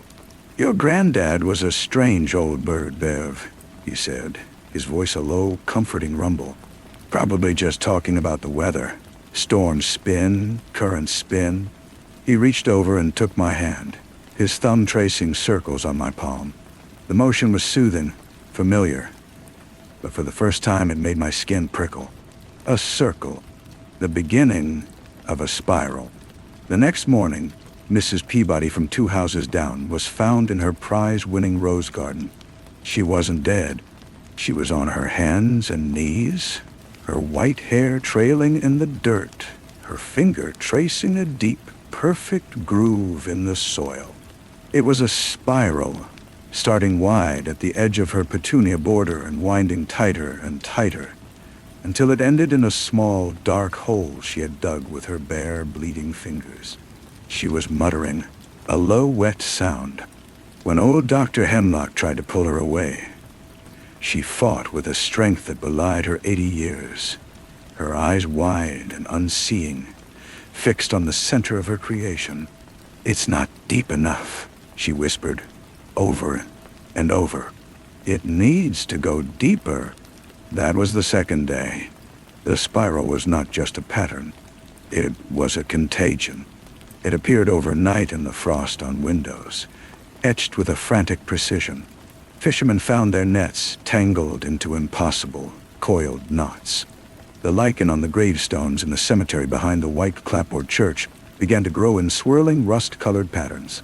The air itself began to taste of ozone and cold, wet stone, a metallic tang that clung to the back of the throat. The town council, a collection of tired men who worried about property values in tourist season, called a meeting in the town hall. The air was thick with fear and the smell of damp wool. Sheriff Miller stood before us, his face pale under the fluorescent lights. "We've contacted the state," he said, his voice lacking its usual authority. "They're sending epidemiologists, environmentalists. They think it might be an algae bloom, a fungus, something in the water." A man in the back, a fisherman named Eli, laughed, a short, harsh bark. Ain't no fungus that taught my dog to walk in circles until his paws were raw meat, he shouted. Ain't no algae that writes on the windows. The sheriff had no answer. The meeting dissolved into a chaos of raised voices, a vortex of fear in that small, stuffy room. We walked home in a silence that was heavier than before. The streetlights cast long, distorted shadows that seemed to twist on the pavement. Dayton held my hand tightly, his grip a desperate anchor. "We should leave, Bev," he said, his voice low. "Just for a few days, until this passes." But even as he said it, I knew it wouldn't pass. I could feel it, a low, subsonic hum in the world, a pull, like the moon on the tide. It was in everything. I saw it in the way the ivy on the library wall now grew in tight, clockwise curl. I heard it in the new rhythm of the rain on the roof, a percussive pattern that always spiraled inward. The authorities came. Men in white containment suits took samples of the water, the soil, the air. They interviewed Mrs. Peabody in the county hospital, but she just stared at the wall, her finger tracing endless, invisible circles on her bedsheet. They left after 3 days, baffled, muttering about mass hysteria and environmental stressors. They were blind. They were looking for a cause, a thing to be dissected and understood. They did not understand that the spiral was not an effect. It was a presence. It began to twist the people. Not everyone, not all at once, but more and more of us. Mr. Henderson, the postmaster, was found arranging all the mail in the post office into a gigantic spiral on the floor. First-class letters and junk flyers, interwoven in a dizzying mosaic. His eyes were serene, a vacant smile on his face. "It's more efficient this way," he told the sheriff. "Everything finds its center." Children began to draw them in art class, not the bright, sunny shapes of before, but dark, intricate, obsessively detailed spirals that covered the entire page. Their teachers said nothing. Their eyes, too, had a distant, glazed look. Dayton became our fortress. He boarded up our windows, not against people, but against the sight of the twisting world outside. He brought in canned food, filled the bathtub with water.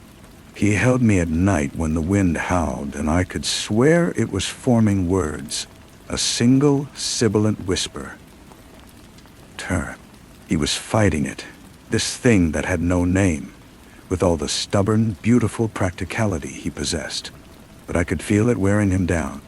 I saw him sometimes, staring at the grain of the wooden kitchen table, his finger unconsciously following the swirling pattern. He would jerk his hand away, as if burned, and look at me with a new kind of fear in his eyes. It was the fear of a man who feels the foundations of his world softening, dissolving into a pattern he cannot control. The climax did not come with a bang, but with a slow, inexorable tightening. The power failed and did not return. The phone lines went dead. The only sounds from the town were not sounds of panic, but of a strange, focused industry. A constant, soft scraping, a rhythmic scratching. They were all making it, you see, perfecting it. The town was becoming one great spiral, a testament to the hungry shape.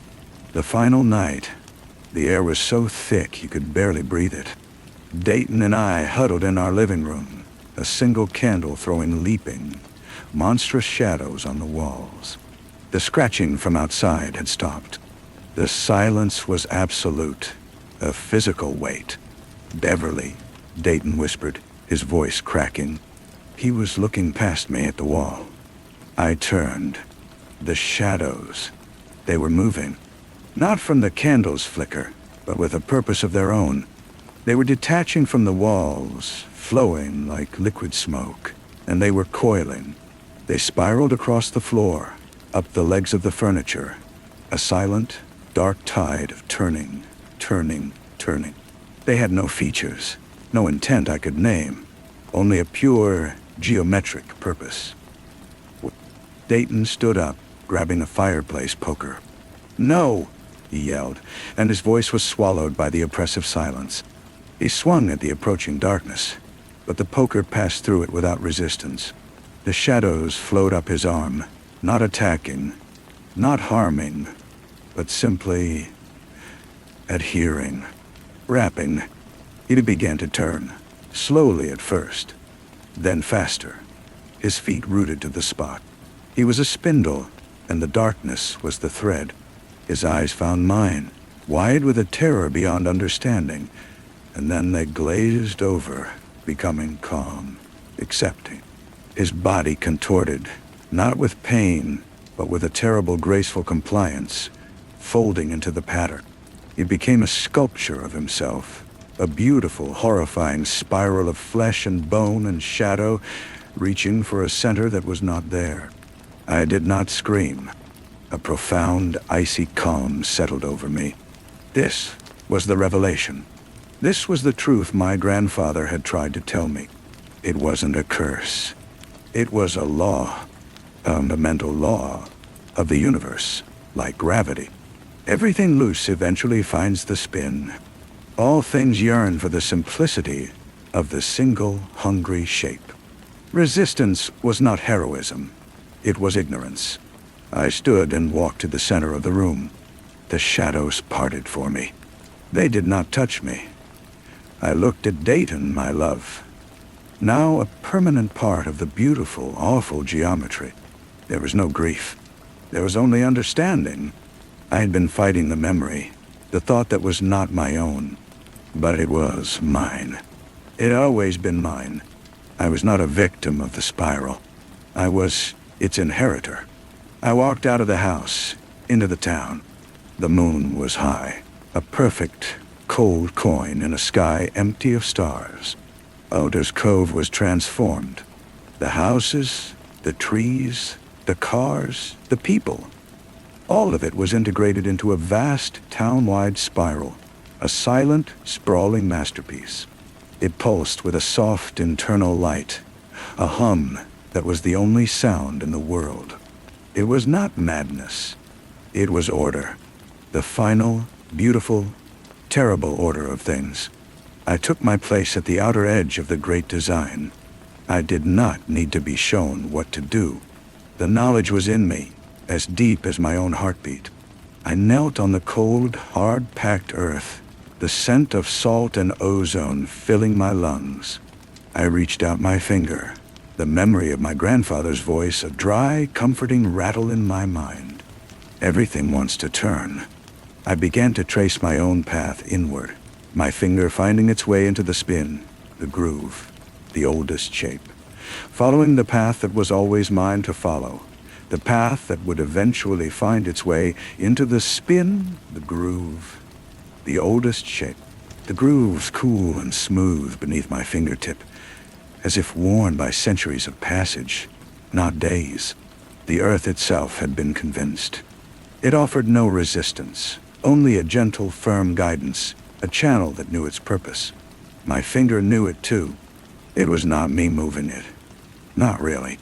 It was simply following a pre-existing truth, like water finding the path of least resistance down a mountain.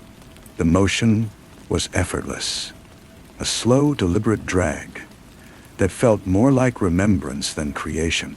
Around me, the town was silent, but for the hum. It was a sound that had no source, and every source. A vibration that came from the twisted lampposts, and the spiraled fences, and the people frozen in their final, graceful arcs. It was the sound of the pattern holding its breath. I did not look at the specific forms of my neighbors, of the Hendersons, and the Peabodys, and the Ellis. To see them as individuals now was a failure of understanding. They were notes in a chord, essential to the harmony but meaningless alone. My progress was slow, measured in inches per hour. My knees ached, then went numb. A cold drizzle began to fall, but the water did not pool. It ran in rivulets along the grooves of the grand design, tracing the paths we had all made, a liquid mirror of our obedience. I felt a profound detachment from my body's discomfort. It was a temporary vessel, a tool being used to complete a necessary task. My mind was clear, emptied of Beverly, of memory, of fear. There was only the path and the pull. As I spiraled inward, the town changed. The structures became less distinct, more blended.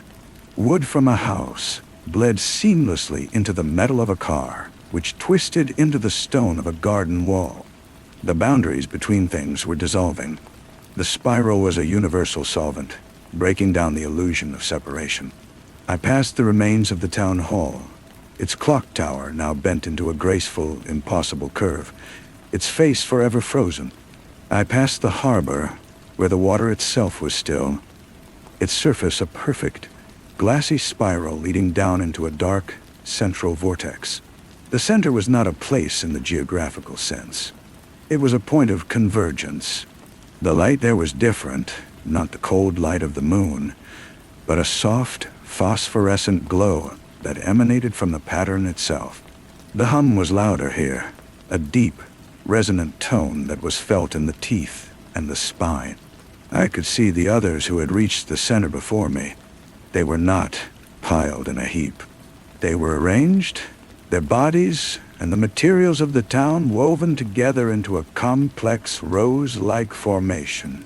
Each petal, a person frozen in a state of perfect, peaceful surrender. Their eyes were open, sightless, but they held no terror. They held completion. I felt a tug, a gentle but irresistible pressure on the small of my back. My own path was ending. My finger reached the point where my groove met the central nexus. The moment my flesh touched that glowing core, a shock of absolute cold and absolute knowledge shot through me. It was not painful. It was an unveiling. I saw the spiral not as a pattern on the ground, but as a living entity, a thought in the mind of the universe, a law made manifest. It was in the galaxies spinning in the void, in the DNA coiled in every cell, in the whirlpool of water down a drain. We had not been invaded. We had simply remembered. We had come home. My body began to turn. It was not the violent, forced spinning that had taken Dayton. This was a slow, graceful folding, a settling. I felt my bones realign, my muscles stretch and flow like warm wax. I did not fight it. I welcomed it. My last sight was of my own hand, seamlessly merging with the glowing structure, becoming one with the Hendersons and the Peabodys and Dayton. My love was here, not lost, but integrated. The thought that was not my own was now the only thought, and it was beautiful. The hum was the only sound, and it was enough. The spiral was complete, and it was hungry for more. The completeness was a lie, a temporary stillness. The spiral, satisfied with the consumption of Alder's Cove, rested for a single timeless moment. Then the hum changed pitch. It was no longer a tone of absorption, but of projection. The central glow intensified, not as a light to see by, but as a signal to be felt. It was a vibration that bypassed the air, traveling through the bedrock, through the silent, coiled water of the harbor, through the very substance of the world. The signal was a map and an invitation.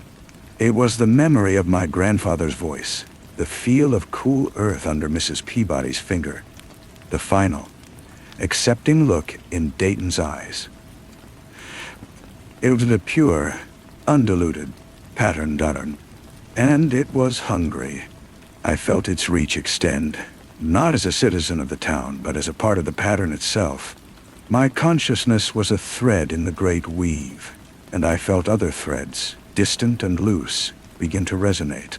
In a city 100 miles away, a graphic designer staring at a screen filled with logos suddenly slumps forward, her finger tracing a spiral over and over on her mousepad, her coffee cooling beside her.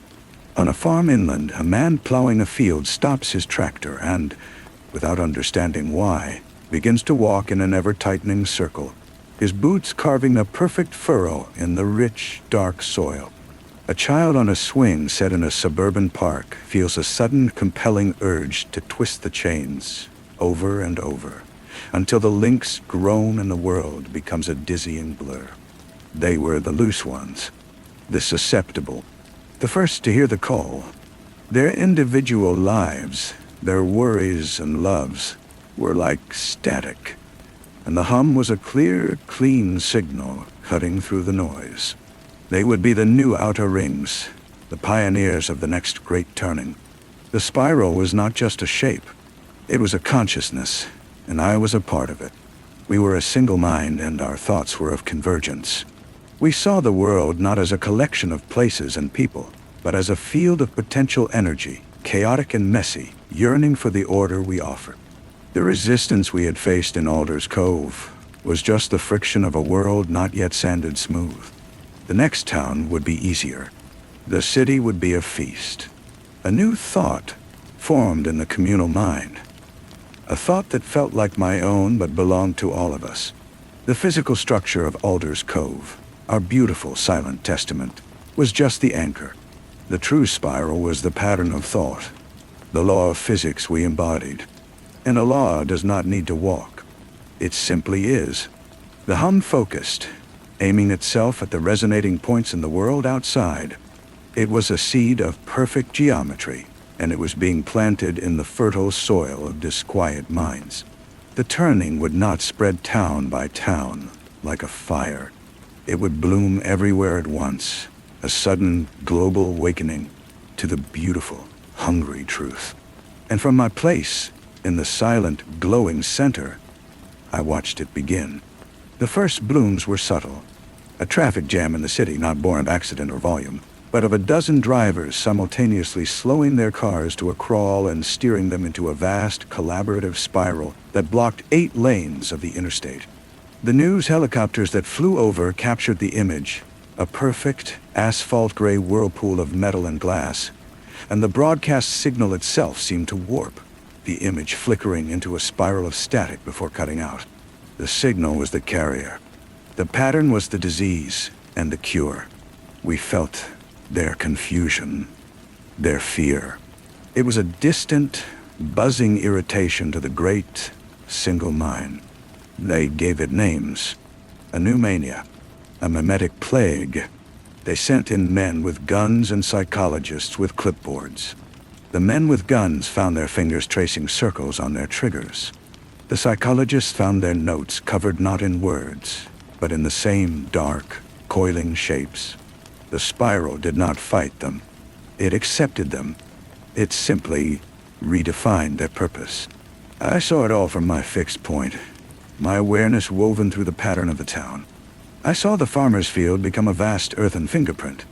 I saw the graphic designer's apartment become a nest of spirals drawn in ink, in dust, in the condensation on the windows.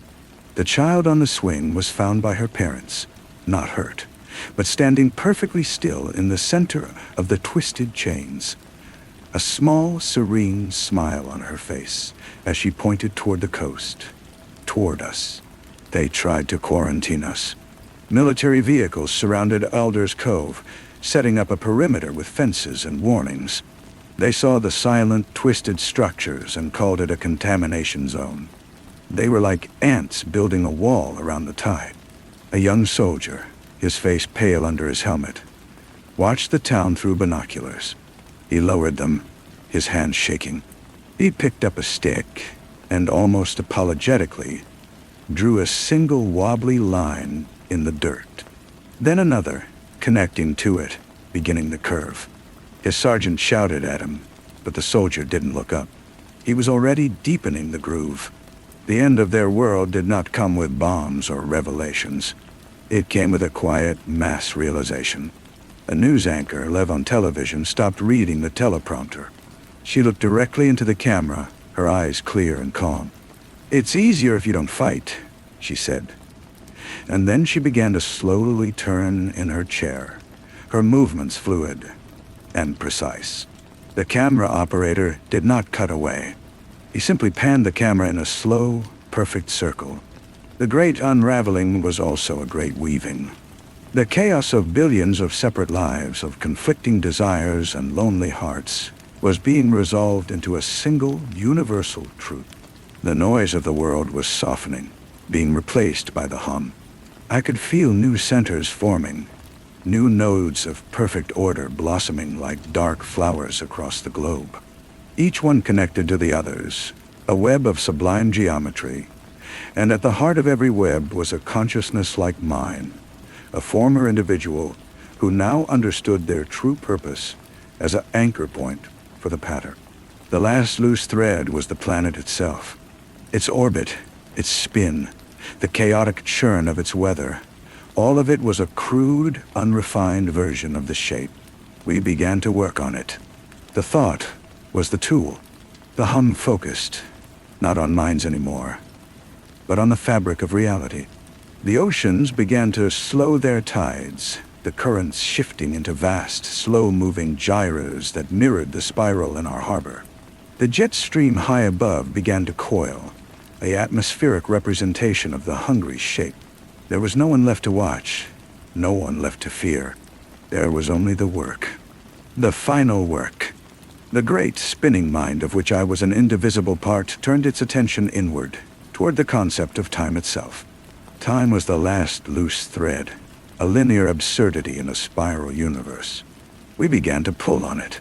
The past and the future began to bend, to curve toward the single eternal now of the pattern. History was not being rewritten. It was being corrected, its chaotic events folding into the grooves of the spiral, revealing that they had always been part of the design. The hum deepened, becoming the only sound that was or ever would be. It was the sound of everything, finally, finding its center. And from that center, I watched as the stars themselves, one by one, began to slowly, gracefully turn. The turning of the stars was not a movement in space, but a settling into their true, final names. The constellations dissolved, their arbitrary pictures forgotten, and reformed as segments of a single galaxy-wide spiral. The void between them was not empty. It was filled with the hum, the vibration of the pattern asserting its dominion over the last vestiges of nothingness. The universe was becoming a single, cohesive thought. Here, in the center of the first spiral, I felt the last echoes of what had been. A memory of warmth, of Dayton's hand in mine, flickered through the weave of my being. It was not a regret, but a final piece of data being integrated, a loose emotion being wound into the perfect logical coil. The memory itself turned, its edges softening, its emotional core being translated into a pure harmonic frequency that added a new layer of depth to the hum.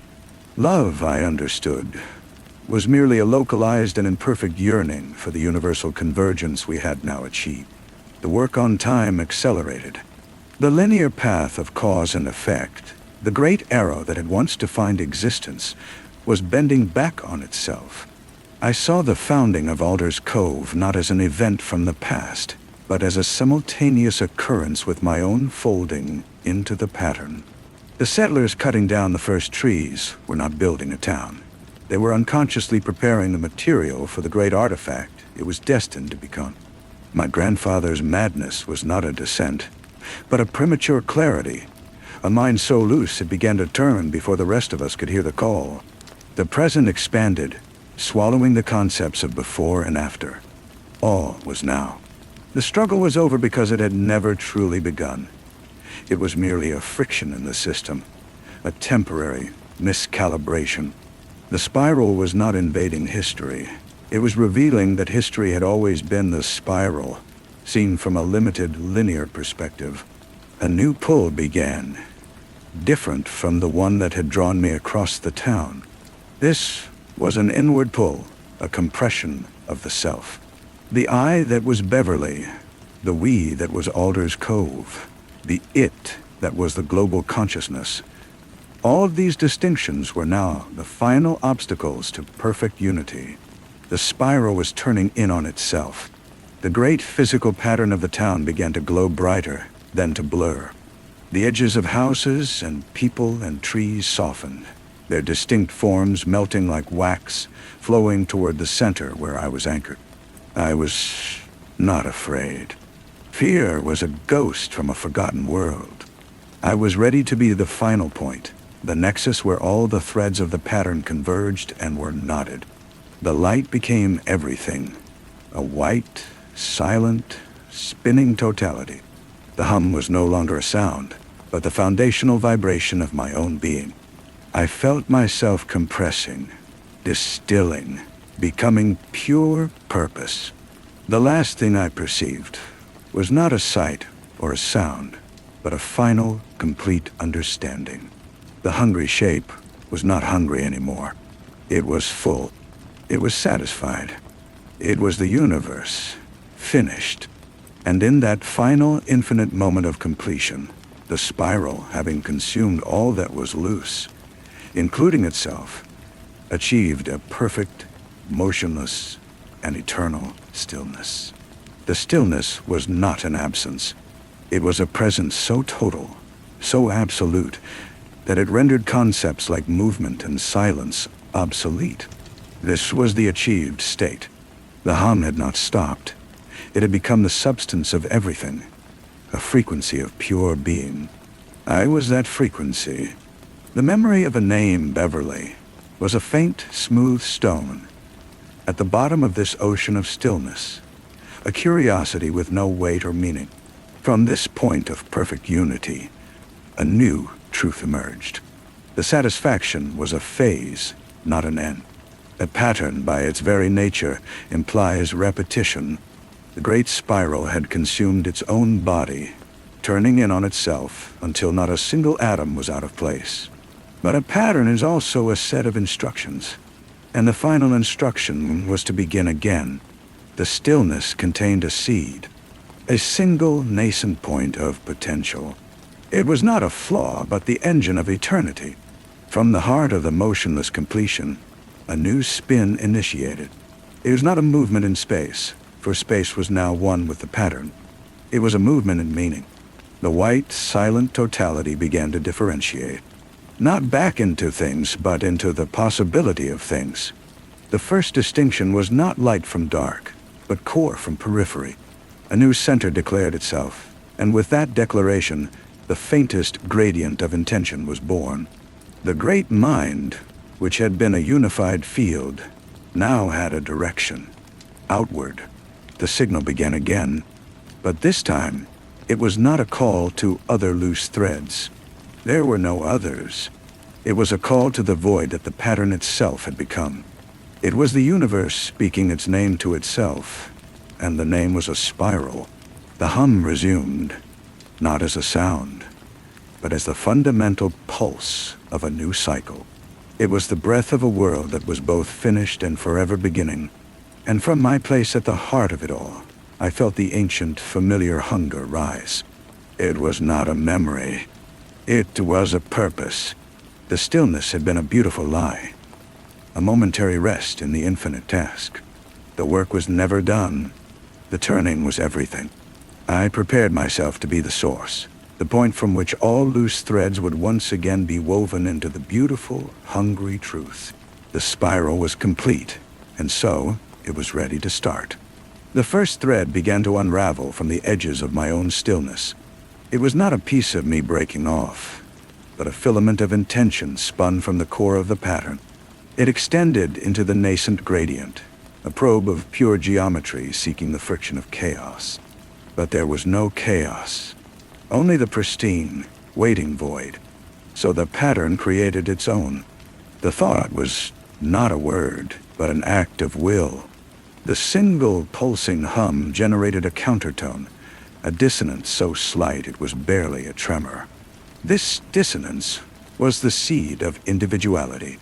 It was the first loose thread. It was the memory of Dayton, not as a person, but as the concept of otherness. The pattern needed the other to have something to draw in, to have a purpose. It needed a world to quiet. The filament of intention touched this manufactured point of dissonance, and a new spiral began to form. It was a miniature of the whole, a perfect, self-contained whirlpool of potential.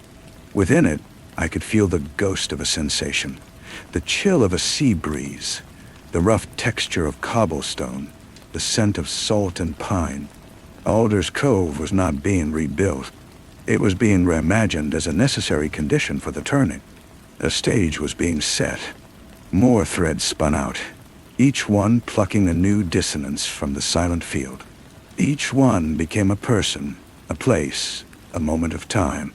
A man named Dayton feeling the first tug on his shoelace. A woman named Beverly waking to a silent town.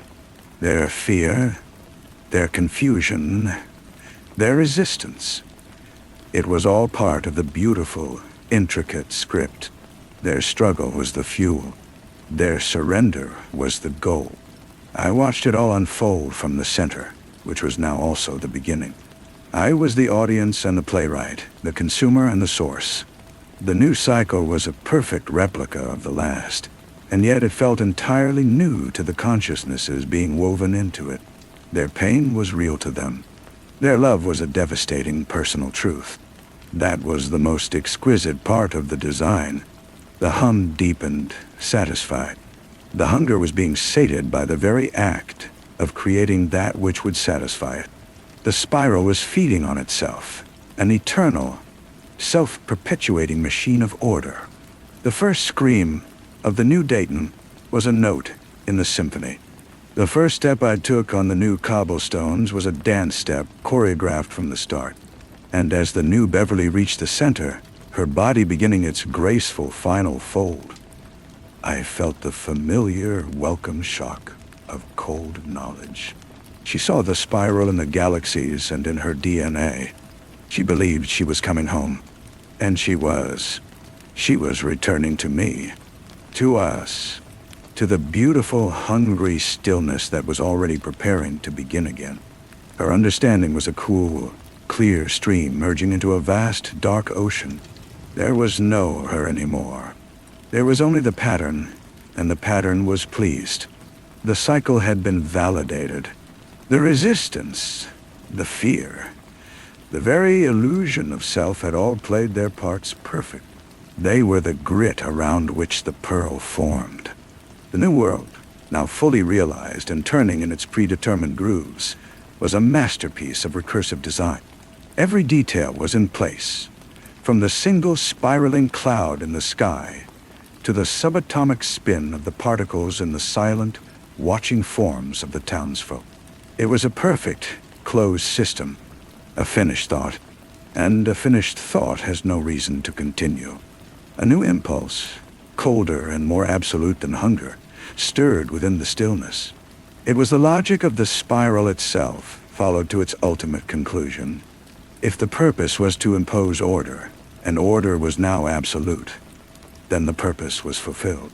The mechanism, having achieved its final state, was obsolete. The hum, which was the sound of the mechanism operating, began to fade. It was not a slow dimming, but a swift, silent cancellation. The intricate patterns in the cobblestones remained, but the energy that gave them meaning withdrew. The light in the sky did not go out, but it became mere light, devoid of intention.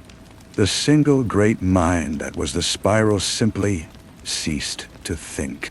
In the town that was no longer Alder's Cove, a man blinked. Dayton. He was standing on the wharf, his hand outstretched, a confused frown on his face. He looked at his shoes, at the ordinary, untied laces. He looked at the woman beside him, Beverly. She shook her head slightly, as if clearing water from her ears. What were we just doing? She thought. But the thought felt new and alone in our mind, not part of a chorus. The silence was profound, but it was just silence. The air was cold, but it was just air. All through the town, people stirred from their frozen poses. They looked at each other with dazed eyes, their memories a blur of strange compulsions and a pervasive low hum that was now gone. They saw the bizarre spiraling deformities of their homes and streets, the physical scars of the pattern. and a collective shudder of mundane horror ran through them. They were not saved. They were simply left behind. High above, the constellations held their familiar, ancient shapes. The ocean tides pulled according to the moon, chaotic and unscripted. The linear progression of time reasserted itself with the slow setting sun. On the farm inland, the man stumbled out of the deep circular furrow he had plowed, his body aching with exhaustion. In the city, the graphic designer lifted her head from her desk, her neck stiff, her screen filled with nonsensical swirling lines she had no memory of drawing. The child on the swing set let go of the tightly wound chains, the world settling back into its normal unspinning state. The pattern was gone. It had achieved its perfect, self-contained cycle, and in doing so, had written itself out of existence. It had consumed all the chaos, including the chaos of its own operation. All that remained was the world, scarred and bewildered, and the faint, fading echo of a shape that had been too perfect to live. The loose threads were loose once more, left to tangle in the quiet, unscripted wind. Story 4. The light from Hamilton's headlamp was a sick, jaundiced eye in the gathering dark. It bobbed and weaved ahead of Jonas Ray, a faltering beacon that seemed to push against the substance of the forest rather than illuminate it. The trees, a solid wall of spruce and pine, drank the light greedily, and the shadows it cast did not behave as shadows should. They did not flee or flatten. They pooled and thickened, clinging to the undergrowth with a wet, heavy persistence, as if the very air were a breathing entity, and the darkness its exhalation. Each step forward felt less like a journey and more like an intrusion. The soft, rotting floor of the trail sucking at their boots with a sound like a tired, wet mouth. They had been walking for 7 hours, and the map was a liar. The cheerful topographical lines on the screen of Hamilton's phone had promised a clear path to the designated campsite at Serpent's Elbow, but the land itself held a different, older geography. The trail would vanish into a scree of moss-covered shale, or simply end at the lip of a ravine that had no business being there. Now, with the sun a forgotten memory above the canopy, they were well and truly lost. "It's just up ahead," Hamilton said, his voice a forced calm that frayed at the edges. He was the planner, the bearer of the water filter and the first aid kit, the one who had laminated the trail guides. His leadership, once a comfortable, unspoken fact, now felt brittle, a thin veneer over a deep and rising panic. "You said that an hour ago," Jonas Ray muttered from behind him, his words a low thrum of resentment. He carried a heavier pack, laden with the bulk of their shared gear, a duty he had accepted with a sullen silence that had grown more profound with every wrong turn. The history between them was a fifth member of their party, a silent, hulking presence. A year ago, a business venture Hamilton had championed had collapsed, taking a significant chunk of Jonas Ray's savings with it. The money was gone, and so was the easy camaraderie. The other two, Leo and Mara, trailed behind, their own quiet tension a separate but connected thread in the worsening tapestry of the evening. "Just keep moving," Hamilton said, not turning around. "The GPS is scrambled, but if we keep a westerly course, we have to hit the river eventually." The forest did not agree. It seemed to fold in upon itself, the trees crowding closer, their branches like skeletal fingers plucking at their jackets. The air grew cold, a damp, invasive chill that had nothing to do with the temperature and everything to do with the absence of life. The constant chorus of crickets and peepers had ceased, leaving a silence so profound it felt like a physical pressure on the eardrums. The only sound was their own ragged breathing and the wet crunch of their footsteps. It was Mara who saw it first. She stopped, her hand flying to Leo's arm, her fingers digging in. "Wait." "Nah. Then share." Hamilton halted, his headlamp sweeping across her pale, frightened face. "What is it?" She pointed a trembling finger off to the left of the trail, into a small, unnatural clearing. The trees here were not just dead, they were blighted. Their bark peeled away in long, weeping strips. Their branches twisted into agonized, impossible shapes. And in the center of this blight stood a single waist-high stone. It was not a natural formation. Its surface was unnaturally smooth, worn by centuries of weather, but carved into its face was a symbol. It was a spiral, but a wrong one, a vortex that seemed to twist not just in space but in the mind, its lines intersecting it at angles that hurt the eyes. It looked less like a drawing and more like a wound in the rock itself. "What the hell is that?" Leo whispered, his voice thin and reedy. Jonas Ray stepped forward, his own flashlight beam joining Hamilton's on the stone. He reached out, not to touch the carving, but to trace the air above it. "It's old," he said, and the simple word carried a weight of dread. "Really old." Scattered around the base of the monolith were smaller, darker stones, arranged in a rough circle. Among them lay the fragile, picked-clean skeleton of a large bird, its skull crushed. A few dark, matted feathers clung to the stone, and the air carried a faint, coppery smell like old blood and wet iron. "We should go," Mara said, her voice barely audible. "No. No." Hamilton nodded, a sharp, jerky motion. "Right. Back the way we came. Double time." But the way they had come was no longer there. Or rather, it was different. The path behind them was now a tangle of thorny undergrowth that certainly hadn't been there minutes before. The thorns were long and cruel, black as obsidian, and they seemed to gleam in the flashlight beams with a malicious sentience. A low sound began then, so deep it was felt more than heard, a subsonic hum that vibrated up through the soles of their boots and settled in the marrow of their bones. It was the sound of a vast machine turning over, of a mountain shifting in its sleep. Panic, pure and undiluted, seized them. They ran. It was not a coordinated flight, but a blind, stumbling rout. Branches whipped at their faces, tearing at skin and clothes. Their breath came in ragged, sobbing gasps. Hamilton's headlamp beam jittered and danced, creating a stroboscopic nightmare of fleeing tree trunks and grasping shadows. He could hear the others crashing through the brush behind him, Leo calling Mara's name, Jonas Ray cursing with a raw, savage fury. They burst out of the tree line and stumbled to a halt at the edge of a fast-moving stream. On the far bank, nestled in a small hollow, was a cabin. It was a squat, miserable thing, its roof sagging, its single window a square of perfect blackness. But it was shelter. A thin, greasy curl of smoke rose from its stone chimney. "Hello?" Hamilton called out, his voice cracking. "Is anyone there?" The cabin door creaked open, slow and deliberate. A man stood framed in the doorway, backlit by the weak glow of a fire. He was tall and gaunt, dressed in faded, patched overalls.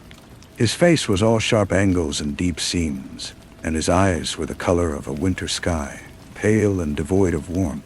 He held a long, old-fashioned rifle, not pointed at them, but held in a way that made its presence unequivocal. "You're off the path," the man said. His voice was like dry stones grinding together. "We're lost," Hamilton pleaded. "Our map, the trail, it just vanished. Can we come in, just for a minute, to get our bearings?" The man's eyes moved over them, one by one, a slow, assessing gaze that lingered a moment too long on each face. He looked not at them, but through them, as if searching for a mark or a sign. "The woods don't like strangers," he said finally. "But the night is coming on. You can stay in the shed out back. It's dry. Don't wander. Don't go poking at things that ain't yours. And come first light, you go You follow the creek south. It'll take you out." He gestured with the barrel of his rifle towards a low tar paper shack leaning against the back of the cabin. It looked like a tomb. Grateful for any respite, they hurried across the shallow stream and towards the shed. As Hamilton passed the cabin window, he glanced inside. The interior was Spartan, but on the rough-hewn mantelpiece above the fireplace, he saw it. A smaller version of the same spiraled symbol, carved from a piece of dark, polished wood. And next to it, arranged with a terrible care, were a collection of small bones. They looked disturbingly like the bones of a human hand. The shed was filled with the smell of old hay, motor oil, and something else. Something sweet and rotten. They huddled together on the dusty floor, their backs against the rough wall. No one spoke. The initial terror had subsided, replaced by a cold, creeping dread that seeped into their bones. The deep thrumming had not stopped. It was a constant background vibration, the heartbeat of the land. Hours passed. The darkness outside the shed's single, grimy window was absolute.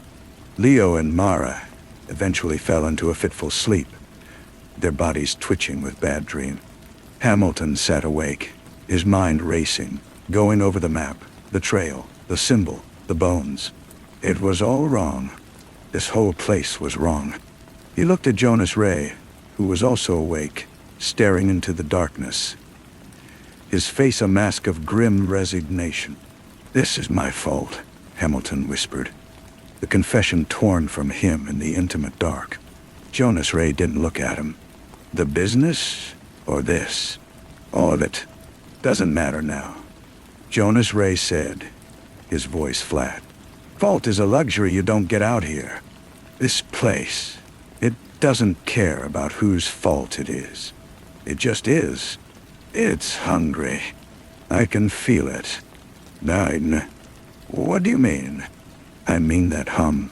It's not in the air, Ham. It's in my teeth. It's in the back of my skull. It's like it's tasting us, seeing which of us is the ripest." A floorboard creaked outside the shed. Then another. Slow, deliberate steps. They stopped right outside the door. Hamilton held his breath, his heart hammering against his ribs. He could see a shadow through the crack under the door, a long, distorted silhouette cast by the moonlight. The doorknob, a simple metal latch, began to turn. It moved with an excruciating slowness, the rusted metal groaning. Then it stopped. The shadow remained. Hamilton could feel a presence on the other side of the thin wood, a concentration of cold and malice. He could smell it now, a dry, ancient odor, like dust from a long-sealed tomb, mixed with the scent of pine sap and turned earth. Then, as silently as it came, the presence was gone. The shadow vanished.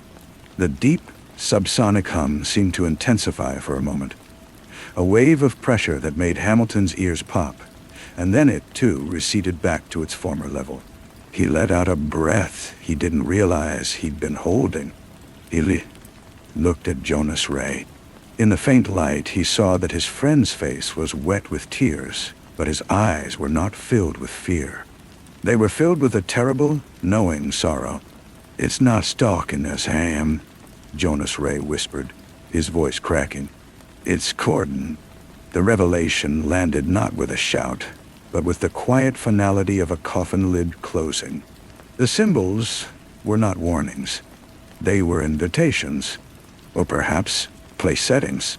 The isolated man in the cabin was not a protector. He was a shepherd, a tender of a flock that was not his own. They were not lost in these woods. They had been led. They were a sacrifice, offered up to Sat, something that lived in the grain of the world, something that had been there before the trees, before the stone, before the light itself. Dawn, when it came, was a gray, watery mockery. The gaunt man was waiting for them outside, his rifle cradled in his arms.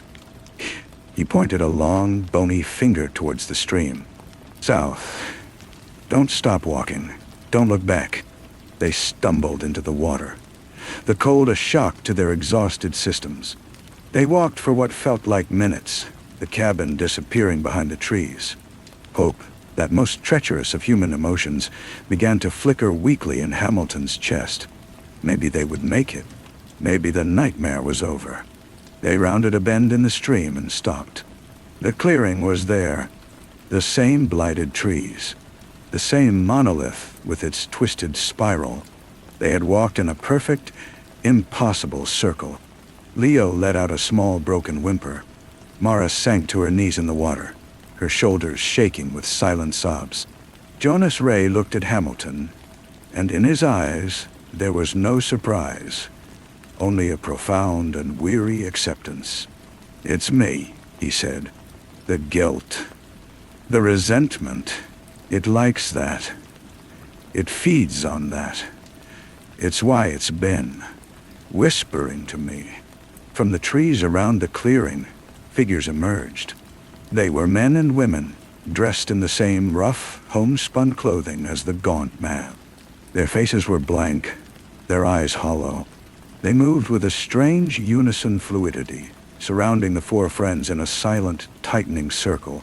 The gaunt man walked to the monolith and placed a hand upon it, his head bowed as if in prayer. The deep hum rose in volume, becoming a physical force that shook the ground. The air grew thick, hard to breathe. The light began to die, not the gentle fading of dusk, but a swift, voracious swallowing of photons. The shadows in the clearing did not darken. They deepened. They congealed. They became a tangible liquid, darkness that poured from the base of the monolith and from the eyes and mouths of the silent watcher.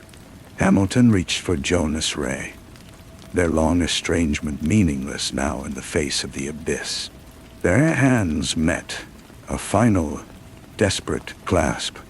The darkness touched Leo first. It did not envelop him. It unmade him. He simply came apart, his form dissolving into the swirling blackness without a sound, his terrified expression melting like wax. Mara screamed, a short, truncated sound that was severed as the darkness took her too, pulling her into its core like water down a drain. Jonas Ray looked at Hamilton, his face peaceful for the first time in years. "I forgive you," he said, and it was both a lie and the truest thing he had ever said. Then the darkness wrapped around him, and he was gone, his hand dissolving in Hamilton's grasp. Hamilton was alone. He stood frozen, the last point of light in a universe of rushing, silent night. He could feel it then, not just around him, but inside him. It was in the empty spaces between his atoms, in the silent, ancient parts of his brain. It was vast and old, and it had been waiting for an eternity. It was not evil. It was simply hunger. And it was his turn. He opened his mouth to scream, but the darkness flowed in, filling his lungs, his throat, his mind. There was no pain. There was only a final, absolute subtraction. The memory of a business failure, the weight of a friend's resentment, the feel of sunlight on skin, the sound of his own name. All of it was gently, meticulously erased. The hum ceased. The wind, which had held its breath, resumed its sigh through the pines. The stream, which had run clear and cold, now carried a few stray leaves, a scrap of bright nylon from a backpack, a single waterlogged boot. The water smoothed over these remnants, polishing them, making them part of the stream bed. In the clearing, the monolith stood silent. The spiral on its face seemed for a moment to have shifted its configuration, the lines settling into a new, equally unsettling pattern of satisfaction. The blighted trees began, almost imperceptibly, to put out new, black-green shoots. The gaunt man and his people turned and melted back into the forest, their duty done for another season. The cabin waited, empty and patient. The landscape had swallowed everything. The wind, the water, and the deep, patient darkness covered every presence, leaving no trace that anything had ever been there at all, save for the slow-turning hunger at the heart of the world, dreaming its old dark dreams beneath the indifferent stars. The silence that followed was not an absence of sound, but a new kind of presence. It was a held breath, a watchful stillness that had absorbed the echoes of their lives and found them wanting. The air itself felt different, heavier, as if the molecules had been rearranged into a denser, more permanent substance. The light that filtered through the canopy was thin and diluted, unable to cast proper shadows anymore, as if the very concept of light and dark had been redefined by what had happened in the clearing. Hours bled to a day. Or perhaps it was only minutes. Time had become a frayed and useless string. From the edge of the clearing, a figure emerged. It was the gaunt man. He walked to the center, his boots making no sound on the soft, damp earth. He knelt before the monolith, not in supplication, but in examination, like a gardener checking the soil after a hard rain. He ran his fingers over the spiral, and a faint, almost thermal warmth pulsed against his skin. The stone was sated. He stood and surveyed the clearing. His winter-pale eyes saw nothing out of place. There were no ghosts here, no lingering regrets. The offering had been clean, complete. He turned and walked back towards his cabin, his movements economical and devoid of wasted energy. The forest parted for him, branches shifting without a sound to grant him passage. Inside the cabin, the fire had burned down to embers. He placed another log on the grate. The action rote and practiced. His gaze fell upon the mantelpiece, to the small carved spiral and the collection of bones. He picked up the carved wood, his thumb tracing the familiar, maddening lines. It was a focus, a lens through which the will of the old thing could be channeled and interpreted. The bones were a reminder, a receipt. He sat in his chair, the wood groaning under his weight, and waited. The deep hum was gone, replaced by a profound and ringing silence that was the land's true voice. He was part of that silence now, as his father had been, and his grandmother before him. They were the stewards, the keepers of the gate. Their family had stumbled into this duty generations ago, and in accepting it, they had been consumed by it just as surely as the strangers they led to the stone. Their reward was a kind of permanence, a symbiotic existence with the hunger. They tended it, and in return, it did not take them. Not completely. A day later, or maybe two, he heard the sound he had been waiting for. Not with his ears, but in the marrow of his bones. A dissonance. A new strain of fear entering the woods. He rose, took his rifle from its pegs, and went to the door. Another group. Two this time. A man and a woman. Their clothes torn, their eyes wide with a terror that was still fresh and uncomprehending. They saw his cabin and stumbled towards it. Their cries for help, pitiful and small in the vast, listening quiet. The gaunt man opened the door and stood in the frame, his rifle held in the same non-threatening, unequivocal way. "You're off the path," he said, his voice the same dry, grinding stones. The man, sputtering, began to explain about a failed shortcut, a corrupted GPS signal, trails that moved. The gaunt man listened, his eyes doing their work, looking through them, assessing the quality of their fear, the ripeness of their despair. He saw a recent loss, a financial collapse that had driven them to this wilderness trip as a desperate attempt to reconnect. It was good. The old thing preferred a complex vintage. "The woods don't like strangers," he intoned. "The words are ritual. But the night is coming on. You can stay in the shed out back." He pointed with the rifle barrel. As they hurried past him, grateful for the promise of four walls, the woman glanced through the cabin window. She saw the carved spiral on the mantel. She saw the bones. Her step faltered for a second, a primal part of her brain recognizing the pattern, sensing the altar for what it was. But The larger, more rational part, exhausted and terrified, dismissed it. It was just a curio, a strange backwoods decoration. The gaunt man watched them disappear into the shed. He closed his cabin door. The ritual was beginning again. He would wait. He would listen.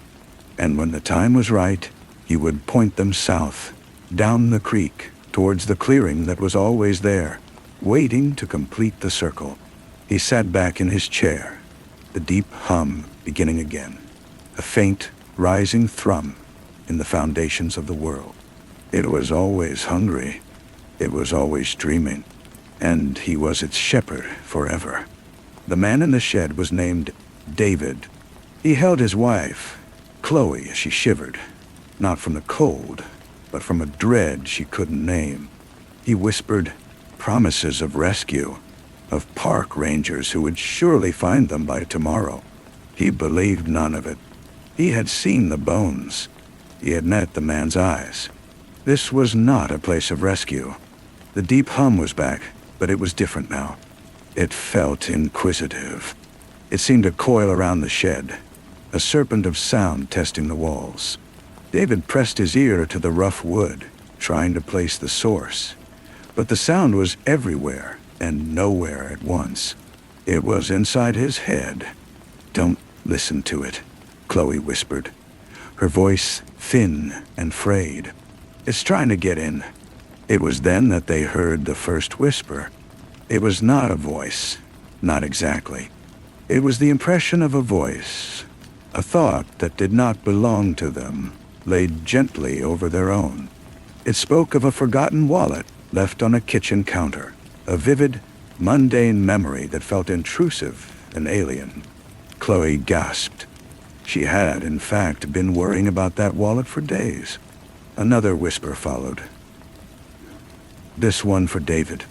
It was the scent of his father's old workshop, the specific mix of sawdust and pipe tobacco, a smell he hadn't encountered in 20 years. It was accompanied by a wave of profound, unearned grief. A tear traced a path through the grime on his cheek. This was the courting Jonas Ray had described. It was an intimate, terrible violation, a sifting through the artifacts of their lives for the sharpest hooks of regret and loss. The doorknob began to turn. David scrambled back from the door, pulling Chloe with him. The metal latch groaned, resisting for a moment, before lifting with a final metallic clack. The door did not swing open. It remained closed, but now it was unlocked. The presence was back, that concentrated cold. They could see its shadow under the door, long and patient. A new sound joined the hum, a soft, slithering scrape against the outside wall of the shed. It moved from one end to the other as if something were coiling itself around the structure, squeezing gently. Dust and bits of dried tar paper sifted down from the ceiling. Chloe buried her face in David's chest, her whole body rigid. "It's looking for a way in," she breathed. The scraping stopped directly behind them. They felt the wall bow inward slightly, the old board straining. A seam in the wood near the floor split open with a dry crack. Through the narrow gap, a tendril of darkness intruded. It was not simply the absence of light. It was a physical substance, black and viscous, moving with a sentient probing grace. It quested across the floor, feeling the texture of the warped planks, tasting the air. It found a discarded candy wrapper, a bright piece of foil. The darkness touched it, and the foil dimmed, its color leaching away into a uniform gray before it crumbled into a fine, inert powder. David knew then that hope was a lie they told themselves to make the end more bearable. There would be no dawn for them, not a real one. There was only the slow, inevitable approach of the thing outside, a thing that collected memories like trinkets and erased lives like mistakes on a chalkboard. He held Chloe tighter, and together they watched the tendril of darkness continue its slow, deliberate exploration of the floor, moving inexorably closer to their feet. David did not close his eyes. He watched the darkness approach, a final, futile act of witness. The tendril was cold, a dry ice that numbed the air around it. It touched the toe of his boot, and the leather did not dissolve so much as unravel, the stitches coming apart, the material losing its substance and becoming a fine gray dust that settled on the floorboards. There was no pain, only a profound and spreading nothingness that crept up his foot. Chloe was shaking, a constant, terrified vibration against him. He could feel the whisper trying to coil around her mind, offering up the image of a child they had never been able to have, a ghost of a future that now mocked them. She let out a small, choked sob. The door swung open. The gaunt man stood there, not holding his rifle, but simply watching. His face was impassive, a stone mask. Behind him, the forest was a wall of impenetrable black. The deep hum swelled, filling the shed, vibrating in their teeth and bones. It was a sound of anticipation. The tendril of darkness retreated, sliding back through the crack in the wall as if recalled. The presence outside shifted, flowing around the gaunt man and into the open doorway. It was not a shape, but a concentration, a pooling of the night itself in the entrance. The gaunt man pointed a single bony finger past them, towards the back wall of the shed. It was not a command, but an instruction, an inevitability.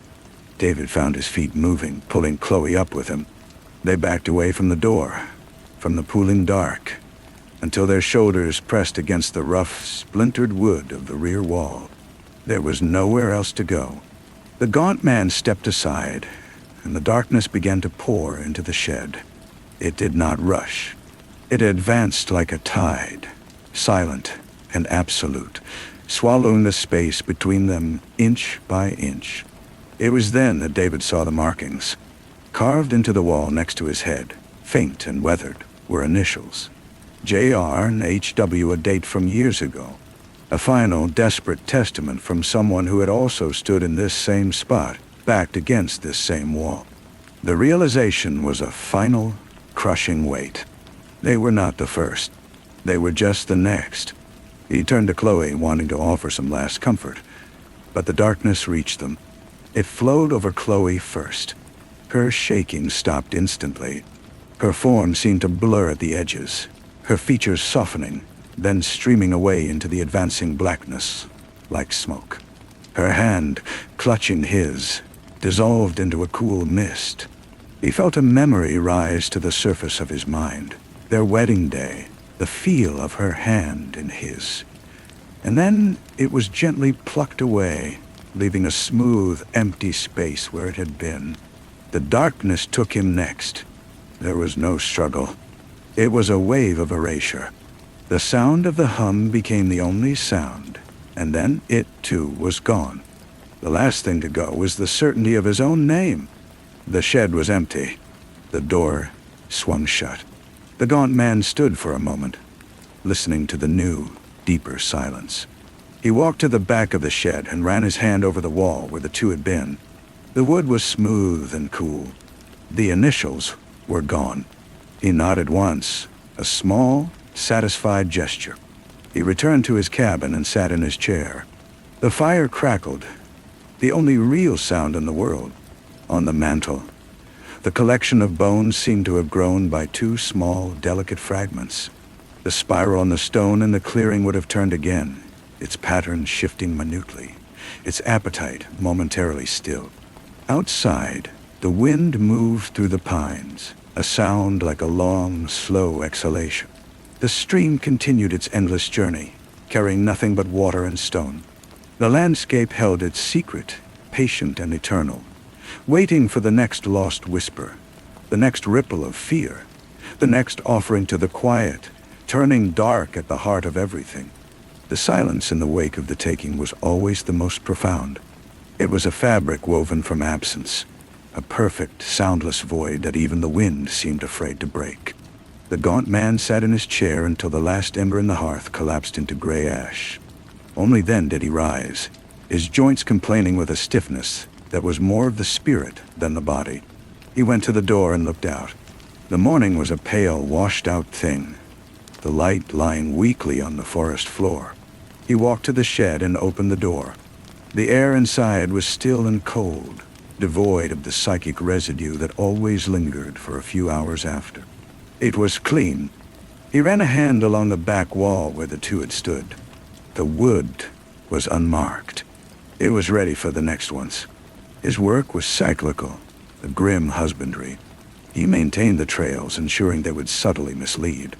He hid the cabin as a beacon of false hope. He was the lure and the guide. His own humanity was the price he had paid long ago to remain on this side of the darkness. He could no longer remember the face of the sister he had led to the stone when they were both teenagers, lost and starving. The memory had been taken as part of his payment, leaving only the cold, factual knowledge of the act. He spent the day in routine tasks. He checked his snares, gathered wood, and drank from the stream. The water was always clean and cold, purged by what lived upstream. As evening drew in, he felt a familiar stirring, not in the air, but in the substance of the world itself. The hunger was awake again. It was never truly asleep, only dormant, dreaming its geometric dreams of dissolution.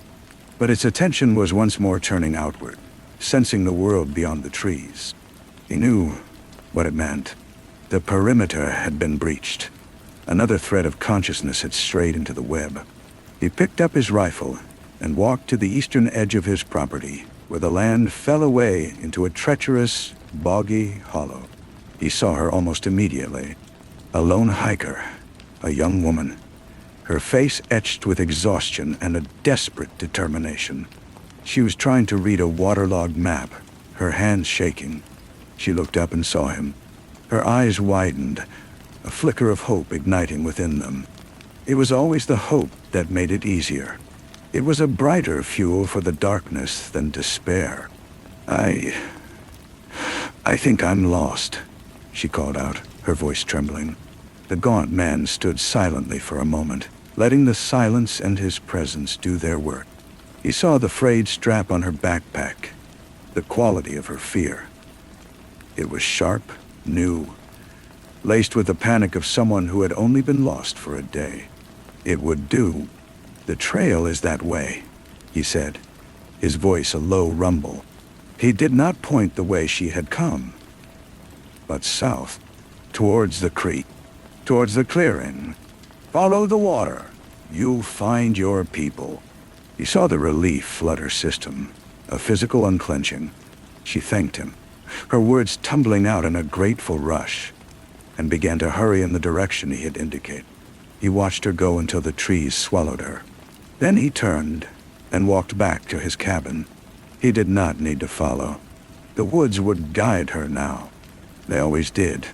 The path would seem clear, then confusing, then clear again, herding her inevitably toward the center. The whispers would start soon. She would hear her mother's voice calling her name from just ahead. She would see fleeting shadows that resembled her friends. He reached his porch as the last of the light faded. He did not go inside. Instead, he sat on the steps and looked up at the emerging stars. They were cold, distant, and utterly uninterested. He listened. He waited. Soon he knew the hum would begin again, a low thrum of pleasure from the heart of the clearing. And the silence that followed would be, once more, complete. He sat there until the stars wheeled overhead, and the first hint of the deep hum returned, a vibration so low it felt like the planet itself was purring. It was done. He went inside, the cabin door closing with a soft final click. The new bone on the mantel was small, a delicate finger bone that looked like it had belonged to the young woman. It rested beside the others, a pale, silent chronicle. The days that followed were empty. The woods were quiet, the trails deliberately confusing and devoid of life. He performed his chores with a mechanical precision, his mind a stilled pool reflecting only the immediate task. He felt no guilt, only a distant, professional satisfaction. The balance was maintained. The old thing was sated for now. It was on the third morning that he noticed the change. The air in the cabin felt different, thinner. He looked at the carved spiral on the mantel and saw that the wood had darkened, the grain standing out in sharp, angry relief. The collection of bones seemed less like a display and more like a nest. He felt a subtle pull, a magnetic yearning towards the clearing. This was new. The stone had never called him back so soon after a feeding. A cold knot tightened in his stomach. He picked up the carved spiral. It was warm, almost hot to the touch, and the spiral pattern seemed to shift under his thumb, the lines writhing like worms. An image, sharp and unbidden, flashed in his mind. The monolith, but now a hairline crack had appeared in its surface, running through the center of the carved spiral. From the crack seeped not darkness, but a thin, phosphorescent light. He dropped the carving as if it had burned him. It clattered onto the hearthstone. This was not part of the ritual. This was a rupture. The old thing was not sated. It was injured. Or worse, it was changing. He had to go to the clearing. He had to see. He took his rifle, though he knew it was useless against what lived there. The walk felt longer than ever before. The forest was not parting for him. Branches snagged at his clothes, and the ground seemed to clutch at his boots. The silence was no longer peaceful, but watchful and hostile. When he reached the clearing, he saw it immediately. The crack was real. It ran from the top of the monolith down to the base, a jagged black line bisecting the spiral, and from within the crack pulsed a faint, sickly green light. The deep hum was gone, replaced by a sound like grinding teeth, a dissonant, painful vibration that set his teeth on edge. The stone was not sated. It was wounded, and a wounded god was a hungry god. The rules were breaking. He looked down at the soft, damp earth at the base of the monolith. There were no new prints, no fresh offering. But the stone was hungry, and he was the only thing left in the clearing. He took a step back, his heart hammering against his ribs for the first time in decades. The grinding sound intensified. The green light from the crack flared, and for the first time, the gaunt man felt a new emotion, one he had not experienced since he was a boy, lost and afraid in these very woods. It was the cold, sharp taste of pure, undiluted fear. Thank you for making it all the way to the end, and for joining me on another journey through our nighttime scary stories. If you enjoyed it, don't forget to subscribe and turn on notifications so you won't miss the next tales. And to help our channel grow, wishing you a calm, peaceful good night. And I'll see you tomorrow with a brand new story.